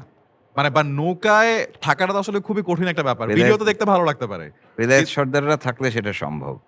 তো আমি ওটাই জানতে চাই যে এই যে দিনের পর দিন নৌকায় থাকা বা সুন্দরবনে থাকা, তো আপনার কি তখন হোমসিক লাগে বা মনে হয় যে মানে বাসার সবাইকে মিস করতেছি, বা এই লাইফটা কেন আপনার আসলে সুন্দরবনে গিয়ে থাকতে বা এত দূরে থাকতে বা বেলায়েত সর্দারদের সাথে থাকতে ভাল লাগে? এটা তো মানে অনেক কঠিন প্রশ্ন করে ফেলছে। মানে এটার কয়েক রকমের উত্তর হয়। তবে যেটা বলছি যে আমি আসলে যখন লক্ষ্য স্থির করি, তখন আসলে আর আমার কাছে পরিবার, চারপাশ, বন্ধু-বান্ধব, চাকরি করি না কি করি, এগুলো আমার সামনে আর তখন কোনো বাধা নয় বা চিন্তারও বিষয় নয়। তো কাজে আমি ধরেন একবার একটানা ১৪ দিন এই বর্ষার সময় সুন্দরবনে ছিলাম ছোট্ট একটা ডিঙি নৌকায়। তখনও বেলায়েত সর্দারের সাথে আমার পরিচয় হয়নি। সেখানে আসলে একবেলা টিকে থাকাই মুশকিল আমার মতো মানুষের। সেখানে আমি ১৪ দিন ছিলাম, কারণ ওখান থেকে ফিরে আসতে পারছিলাম না। এবং এই ১৪ দিন আমার গায়ের কাপড় শুকায়নি কখনো। তো কাজেই সেই অনুভূতিটা আসলে বলা যাবে না। তো আমি যখন ওইটা দেখছি না, একই সাথে দেখছি যে ওই মানুষগুলো তো আমাকে অনেকটা আরামে রাখার চেষ্টা করছে, ওই নৌকার মানুষগুলো। কিন্তু ওদের যে জীবনটা, রাত নাই, দিন নাই, আ রাত ৩টা বাজে ভাটা হবে, ভাটা শেষ হবে, ওই সময় জালটা তুলতে হবে। একটু দেরি করে ফেললে জালটা ছিঁড়ে যাবে। কাজে তারা একটা পলিথিন মাথায় দিয়ে ঘুমায় পড়তেছে। ১-১.৫ ঘন্টা ঘুম, আবার লাফ দিয়ে উঠতেছে। একজন হাঁক দিচ্ছে, ঝটপট জাল টান দিচ্ছে। ওর মধ্যে ভিজতেছে। আমি একটা পলিথিনের মধ্যে কোনো রকমে মানে কাঁপছি। তা আমি বলছি যে আমি ওই জায়গার মানুষের যে জীবনটা, আমি চিন্তা করলাম যে একটা মানুষ, আমি যে জন্ম নিয়েছি, আমার তো কিছু একটা করে যাওয়া উচিত মানুষের জন্য। সুন্দরবনের দস্যুদের নিয়ে ফিরায় আনার ব্যাপারটা কিন্তু ইনডাইরেক্ট। মানে দস্যুদেরকে আমি কাঁটা হিসেবে দেখছি, এবং যে মানুষগুলো তাদের ভিকটিম, আমি ওইটাই ভাবতাম যে এই যে সাতক্ষীরা থেকে একদম কক্সবাজার পর্যন্ত পুরো বঙ্গোপসাগরে যত জেলেরা কাজ করেন, মাছ ধরেন, সেই মানুষগুলো তারা ঘুমাতে পারে না। দস্যুদের ভয়ে রাত্রে আলো জ্বালাতে পারে না। তাদের বাড়ির লোকজন তারা ফিরে না আসা পর্যন্ত ঘুমাতে পারেন না। তা আমি চিন্তা করলাম যে এই মানুষগুলোর জন্য একটু যদি ঘুমের ব্যবস্থা করে দেওয়া যায়, এবং একইভাবে যখন দস্যুদের সাথে যোগাযোগ শুরু হলো, দেখি ওরাও ঘুমাতে পারে না। আমি বললাম, তোমরাও ঘুমাতে পারো না, তোমাদের কারণে এই মানুষগুলো ঘুমাতে পারে না। তখন আসলে আমার ওখান থেকেই মাথায় এসছে যে মানুষগুলো ঘুমাতে পারে না, সেই মানুষগুলোকে যদি একটা ঘুমের ব্যবস্থা করে দেওয়া যায়, যে তুমি বাসায় হলেও ঘুমাবা, তুমি জেলখানায় থাকলেও ঘুমাতে পারবা। তো মানে দস্যুদের কিন্তু মানে যে দস্যুরা আত্মসমর্পণ করেছে, এরা কিন্তু এই একটা লোভ যে ভাই আমি একটু ঘুমাতে পারবো। ঠিক আছে? একটা বন্দুক নিয়ে এরকম থাকে, হয়তো ১০ মিনিট ২ মিনিট ঝিমাচ্ছে, পাশে একজন জেগে থাকতে হয়, তার বিশ্বস্ত। তো কাজেই আমি বলছি যে সুন্দরবনের মানুষের জীবন এত কঠিন এবং ওরা এতটা বিপন্ন, আ এটাতে আমি অ্যাটাচড হয়েছি যখন, তখন আমার কাছে পৃথিবীর আর সবকিছু Irrelevant. আমার কাছে রিলেভেন্ট না, বলছে আমি ওটা নিয়ে ভাবতাম না। আর দ্বিতীয় কথা হচ্ছে যে আমি একা তো কিছু করতে পারবো না। আমার আসলে সোশ্যাল মিডিয়াতে আসার এটা একটা প্রধান কারণ ছিল। সেটা হচ্ছে যে এই জিনিসটা আমি টেলিভিশন নিউজের মধ্য দিয়ে খুব বেশি মানুষের কাছে যেতে পারছি না, বা টেলিভিশন নিউজগুলো হয় একদম টু দ্য পয়েন্ট কোনো একটা বিষয় নিয়ে। তো কাজে এই সুন্দরবনের লাইফস্টাইল, সুন্দরবনের ইকোসিস্টেম, আমি চিন্তা করতাম যে আমি এটার একজন অথরিটি হতে চাই ভবিষ্যতে। যাতে সুন্দরবন নিয়ে কথা বললে আমার নামটা আসে, আমাকে জিজ্ঞেস করা হয়। আরেকটা জিনিস হচ্ছে যে এই মানুষগুলোর জীবন যাতে, এটা একটা অন্যরকম আনন্দের বিষয় আসলে। হ্যাঁ, বেলায়েত সর্দার আ তার জীবনের কষ্টের কথাগুলো আমরা জানি না কিন্তু। হ্যাঁ, কিন্তু এই মানুষগুলো আপনাকে এমনভাবে নিবে, ওদের কলিজাটা এত বড়, আপনি সুন্দরবনে যাবেন, ওদের কাছে বলবেন, ওরা আসবে, আপনাকে মাছ খাওয়াতে চাইবে এবং ওদের নৌকা থেকে সবচেয়ে বড় মাছটা আপনাকে বের করে দিবে খাওয়ার জন্য। ঠিক আছে? তো কাজেই এই মানুষগুলো মানে দেশের অর্থনীতিতে, দেশের এই যে মানে মাছের প্রোটিন যেটা সাগর থেকে ধরে আনছে, এত বড় একটা কাজ করছে, এদের দিকে আমরা কেউ তাকাই না, এদের সম্পর্কে জানি না। তো কাজে ওই জায়গাটায় আমি নিবেদিত, মানে সত্যি, সত্যিই নিজে থেকে নিবেদিত হয়েছি এবং আমার সোশ্যাল মিডিয়াটাকে আমি পুরোটাই ব্যবহার করেছি মূলত এই মানুষগুলোর কথা বলার জন্য। আজকে বেলায়েত সর্দারের খাবারের কথা বলছেন। বেলায়েত সর্দারের খাবার এমনও হয়েছে যে উনি রান্না করেছেন, ঝড় বৃষ্টির মধ্যে রাতে খেতে পারি নাই। সকালবেলা একটা বেহালা খাল দিয়ে যাচ্ছি, প্রচণ্ড ঝড় আসলো, বৃষ্টি আসলো। আমরা ছোট একটা খালে ঢুকবো, এই ঢুকেই আমরা খেতে বসবো। এই সময় ভাতের হাঁড়িটা উল্টে গেছে ঢেউয়ে। ঠিক আছে? তো কাজে তখন বেলায়েত সর্দারকে প্রয়োজন। কারণ বেলায়েত সর্দার তখন কুইক একটা রেসিপি বানায় ফেলবে যেটাতে আমাদের পেট ভরবে, স্বাদও লাগবে এবং পুরোটা সময় তারা আসলে আমি একটু নস্টালজিক হয়ে গেছি। প্রশ্নের উত্তরটা একটু বড় করে ফেললাম না সেইজন্য। না কোনো সমস্যা নেই। কিন্তু বেলায়েত সর্দার হচ্ছে একজন রূপক ক্যারেক্টার মনে করেন। ওখানে ওরকম শত, শত হাজার, হাজার বেলায়েত সুন্দরবনের সর্দার প্রতিচ্ছবি। রয়েছে যাদের না কিচ্ছু নাই, কিচ্ছু নাই। কিন্তু আপনাকে ওরা জীবনটা দিয়ে দিবে। জীবনটা আছে তো, জীবনটা দিয়ে দিবে। আপনি নৌকা দিয়ে পার হচ্ছেন, একটা ঝড়ের মধ্যে যাচ্ছেন। ও নিজের জীবনটা খেয়াল করবে না। আপনি তার মেহমান ওইখানে। আপনি যাতে বিপদে না পড়েন এবং একজন যদি বাঁচে সেটা যেন আপনি হন, সেটা তারা এনশিওর করে। এবং আমি ওখান থেকে শিখেছি যেটা ছোটবেলায় কোনো সময় আমিও করেছি, যে একজন রিক্সা থেকে পড়ে গেল, অ্যাক্সিডেন্ট হলো, আমি পাশ দিয়ে হেঁটে চলে গেলাম। এটা আমাদের জীবনে হয়তো শহুরে মানুষদের, আমি ওখানে গিয়ে শিখেছি যে বিপন্ন একটা মানুষকে পাশ কাটায় যাওয়ার কোনো নিয়ম নাই, কোনো সুযোগ নাই। সে যদি আমার শত্রুও হয়, আমি তাকে ওই বিপদ থেকে উদ্ধার করব অথবা একটা ব্যবস্থা করে তারপর হাঁটা দিব। তো কাজে এইটা আমার শেখা বেলায়েত সর্দারদের কাছ থেকে। আর রান্নাটা তো এটা আমি দারুণ হয়। আপনার ক্ষুধা কাছে পেটে রান্না খাবার সবসময় ভালো না লাগে। অবশ্যই, অবশ্যই। এবং এইটা আমার একটা পার্সোনাল বাকেট লিস্ট বা উইশ লিস্ট যে মহসিন ভাইয়ের সাথে একবার সুন্দরবন যাইতে হবে। সুমন ভাইয়ের সাথে কোনো না কোনো একটা ট্রাভেল এক্সপেরিয়েন্স করতে হবে করতে এবং হবে। এবং আমাদের সম্রাট ওখানে ভাইয়ের সাথে খেলতে হবে। কোনো না কোনো একটা গেমে আমাদের গিয়ে আসলে দেখতে হবে, দেখতে খেলতে হবে, হবে এবং খেলতে পার্টিসিপেট হবে। করতে হবে। Thank এই you. তিনটা করতে Please, পারলে please welcome তিনটা ভাই। বাকেট লিস্ট আসলে পূরণ হবে এবং Welcome. মনে হয় যে জীবনে নতুন কিছু শিখতে পারবো। তবে মহসিন ভাই জানতে চাই, আমার সিরিয়ালটা একটু লম্বা, সময় দিতে হবে। না না এটা আমরা ভিডিওতে দেখতে পাই। তাই মহসিন ভাই জানতে চাই যে আমরা তো গোলাগুলোর এক্সপিরিয়েন্স শুনে ফেলছি যে এবং ওটা বুঝে ফেললাম যে আপনার জন্য খুব একটা কিছু ছিল না, বাট সুন্দরবনে কবে বা কখন আপনার লাইফে আপনি সবচেয়ে বেশি বা জেনুইনলি ভয় পাইছিলেন? বাঘ না দেখে ভয় পাইছি। আচ্ছা ঠিক আছে? এটা হচ্ছে আমি একটা খাল দিয়ে যাচ্ছি রাতের বেলা, পূর্ণিমার রাত মনে আছে এবং ওই সময় ওই খালটা, ওই খালের নামই হচ্ছে চিপার খাল। তো আমি একটা দস্যু দলের সঙ্গে দেখা করেছি। দেখা করে আমার হঠাৎ করেই খবর পেলাম যে র্যাবের একটা বাহিনী, একটা গ্রুপ তারা এই দিকে এসছে। হয়তো আমাকে অনুসরণ করেও আসতে পারে। তো এই রাতের অন্ধকারে আসলে আমি কে, গুলি তো বুঝলেন আর না। মানুষ চিনবে না, এই সাংবাদিক নাকে, তাই না? তো ওই সময় আর ঝুঁকি নিলাম না। আমি দস্যুদেরকে বিদায় করে দিয়ে আমি ফেরার সময় একটা নৌকা নিয়ে আসলাম, যে নৌকার তলা ফুটা। আরেকটা জিনিস হচ্ছে তাড়াহুড়া করতে গিয়ে টর্চ জাতীয় জিনিস এটা আমাদের নেওয়া হয় নাই। তো আমরা যখন আসছি ওই চিপার খাল দিয়ে ঢুকলাম, ঢুকে আমি আমার কলিগ ২ জন, সামনে একটা ছেলে সে নৌকা বাচ্ছে আর পিছনে হচ্ছে মূল ওই নৌকার মাঝি। ছোট্ট কিন্তু এর চেয়েও ছোট নৌকাগুলো। আমরা জাস্ট কোনোভাবে এভাবে বসে আছি। এইটুক মানে প্রায় ডুবে অবস্থা। পুরো জোয়ার, পানি টগবগ করছে। তো আমরা যখন ওই বড় খাল থেকে ছোট খালের মধ্যে ঢুকলাম, ঢোকার পরে একটু বৃষ্টি আসলো আবার। আবার আমরা দাঁড়াতে পারছি না, কারণ এই পুরো জোয়ার থাকা অবস্থায় আমাদেরকে পার হয়ে যেতে হবে। একটু ভাটা হয়ে গেলে আমাদের নৌকা আটকায় যাবে এবং খালটা চিপা, এই পাশেও হাত দিলে মাটি, এই পাশে হাত দিলেও মাটি, মানে জঙ্গল।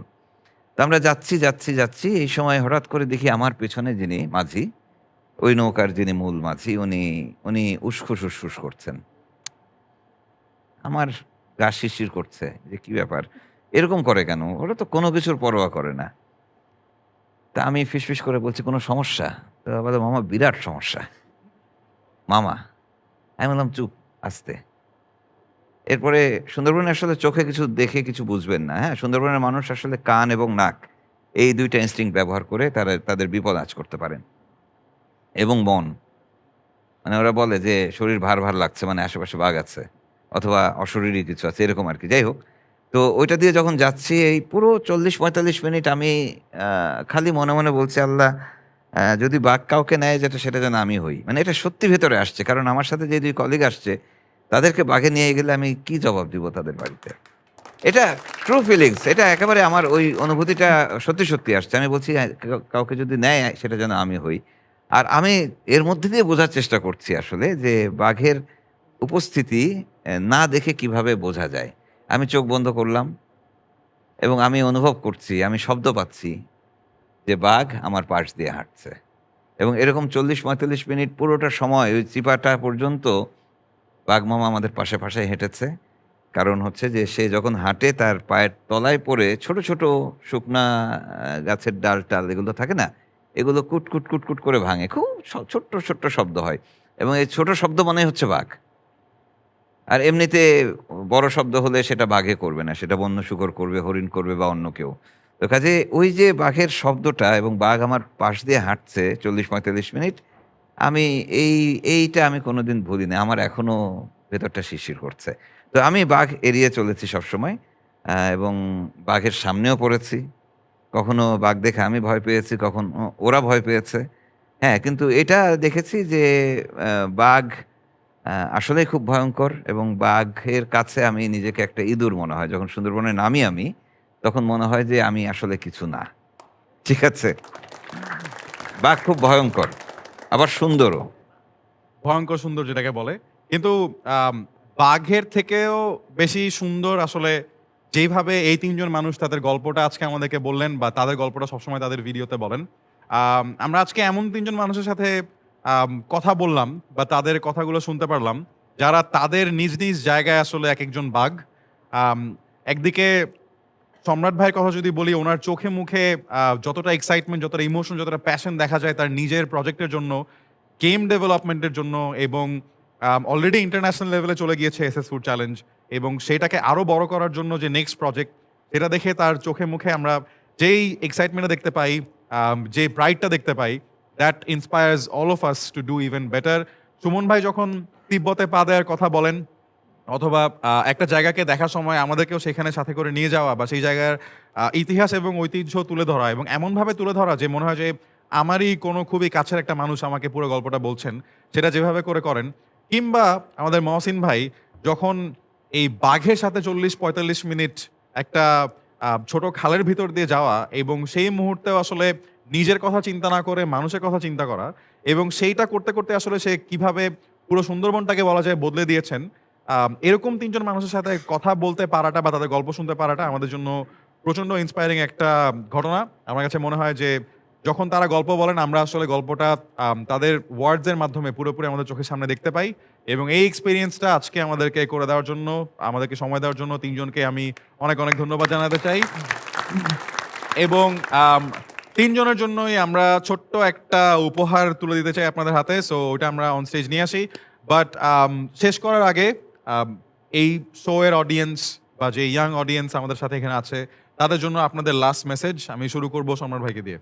ইয়াং অডিয়েন্স আসলে যারা কন্টেন্ট ক্রিয়েশনে নতুন আসতেছে তাদের জন্য যদি বলি, অনেকেই যেটা একটা কি বলে একটা সস্তা অনুপ্রেরণার পিছনে সবাই দৌড়ানো বা কেমন যেন হয়ে গেছে জায়গাটা, ওনারা নিজেদের ডিসকভার না করে অন্যকে ফলো করার প্রবণতাটা বেশি।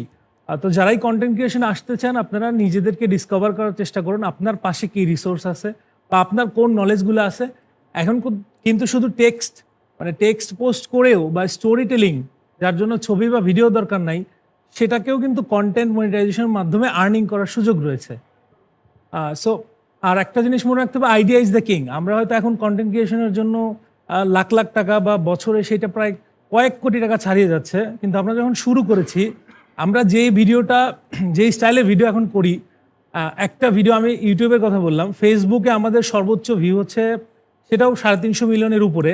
ওই ভিডিওর জন্য আমাদের খরচ হয়েছিল মাত্র 5,000 টাকা, কিন্তু ওইটা আমরা এখন 5 লাখ টাকার উপরেও একটা কন্টেন্টে খরচ করি, কিন্তু ওই ভিডিওর ভিউজ বা মানুষ যেভাবে পছন্দ করেছে সেটা কিন্তু আমরা ছাড়াইতে পারি নাই। তো আইডিয়া বা ইনোভেশনটাই হচ্ছে সবচেয়ে বড়। থ্যাংক ইউ সো মাচ ভাইয়া। সুমন ভাই। আমাকে অনেকেই জিজ্ঞেস করেন যে আসলে কন্টেন্ট ক্রিয়েটর হওয়া যায় কিভাবে। আমি সহজ কথা সবাইকেই বলার চেষ্টা করি। আপনি যে জিনিসটি দেখতে ভালোবাসেন, যে জিনিসটি শুনতে ভালোবাসেন, যেটার সাথে সময় কাটাতে আপনার ভালো লাগে, যে জিনিসটি আপনি ভালো বোঝেন, আপনার কন্টেন্টের সাবজেক্ট হিসেবে সেটিকে বেছে নিন। আপনি অবশ্যই সফল হবেন, কারণ আপনি যে জিনিস পছন্দ করেন সেই জিনিস, সেই সাবজেক্ট নিয়ে ভিডিও আপনার চেয়ে ভালো আর কেউই বানাইতে পারবে না। সবাইকে ধন্যবাদ। আমি আসলে অন্য জায়গা থেকে বলি, আমার যারা দর্শক পাঠক রয়েছেন, মানুষ বলে না যে এক জীবনে তুমি কি পেয়েছো? আমি বলি যে আমি এক জীবনে এই মানুষগুলোকে পেয়েছি। যে মানুষগুলো আমাদের সাথে কথা বলার জন্য, দেখা করার জন্য রেজিস্ট্রেশন করে এখানে চলে এসছেন আপনারা। মানুষের এত সময় নাই। হ্যাঁ, যে আমরা যত বড়ই হই। তা আপনারা এসছেন, আপনাদের প্রতি আমার কৃতজ্ঞতা। আর আমি আছি। আর আমি যা কিছু করছি আপনারা যেভাবে চান সেভাবে করার চেষ্টা করছি। আমি চাইলে আমার এই চ্যানেলটার অডিয়েন্স অনেক বাড়াতে পারি। অনেকভাবে এটা করা যায় মানুষকে আকৃষ্ট করার। আমি শুধুমাত্র একটা ছোট্ট সংসার নিয়ে, মানে আপনারা যারা আছেন, যারা একদম দেখেন, শুধুমাত্র তাদেরকে নিয়েই আমার এই সংসারটা, আমার এই জগৎটা গড়তে চাই। তো আপনাদের প্রতি কৃতজ্ঞতা, অসংখ্য ধন্যবাদ। আমরা একটু আমাদের গিফটস গুলোকে সেজে নিয়েছি। ভাই আপনারা বুঝতে পারেন কোনো সমস্যা আমরা নেই। দাঁড়াই, অসুবিধা নেই। Thank you so much. প্রথমেই আমি তোয়ের পক্ষ থেকে ছোট্ট একটা উপহার দিতে চাই সম্রাট ভাইয়ের জন্য। জোরে একটা তালি দেই আমরা সবাই। থ্যাংক ইউ সো মাচ ভাইয়া, thank you. Up next Suman ভাইয়ের জন্য। সুমন ভাই, thank you so much for your time and coming to our show. And next for none other than Mohsinul Hakim. জোরে একটা তালি দেই সবাই। Thank you, thank you, thank you, thank you so much. Thanks to all three of you. Thank you. তো এই শোটায় আসলে যে তিনজন মানুষের কাছ থেকে আমরা যেমন গল্পটা শুনছিলাম, শুনতে শুনতে আসলে আমি বোধহয় হারিয়ে যাচ্ছিলাম অনুপ্রেরণার একটা সাগরে। বা একবার যেমন মনে হচ্ছিল যে আমি এসএস ফুড চ্যালেঞ্জের গেমের সেটে আছি, আরেকবার মনে হচ্ছিল আমি প্লেনের টিকিট কেটে সুমন ভাইয়ের সাথে কোনো না কোথাও চলে গেলাম এবং সেখানে একটা মানুষ খুব পড়াশোনা করে কন্টেন্ট বানাচ্ছে এবং সেটা আমার ভালো লাগতেছে। এবং অন্যবার মনে হচ্ছিল যে আমি হয়তো বা মহসিন ভাইয়ের সাথে ওই কাদার মধ্যে শুয়ে আছি যাতে আমার গায়ে গুলি না লাগে, অথবা সেই খালের মধ্যে দিয়ে, নৌকার মধ্যে দিয়ে মনে হয় আমরা সবাই যাচ্ছি ওনার সাথে। ঠিক এতটাই স্ট্রং অ্যান্ড এতটাই পাওয়ারফুল তাদের কন্টেন্ট। এই মানুষরা আরো অনেক অনেক দিন বেঁচে থাকুক এবং তাদের কাজ ঠিক এই গতিতেই চলতে থাকুক। এবং দর্শক হিসেবে আমরা সবসময় যাতে তাদেরকে ভালোবাসা দিতে কোনো কার্পণ্য বোধ না করি, সেই আশা রেখে শেষ করছি আমাদের আজকের এপিসোড। গুড বাই, দেখা হবে নেক্সট এপিসোডে। Thank you so much. Thank you ভাইয়া। Thank you. চাই রবে তুমি অন্য কারো হও।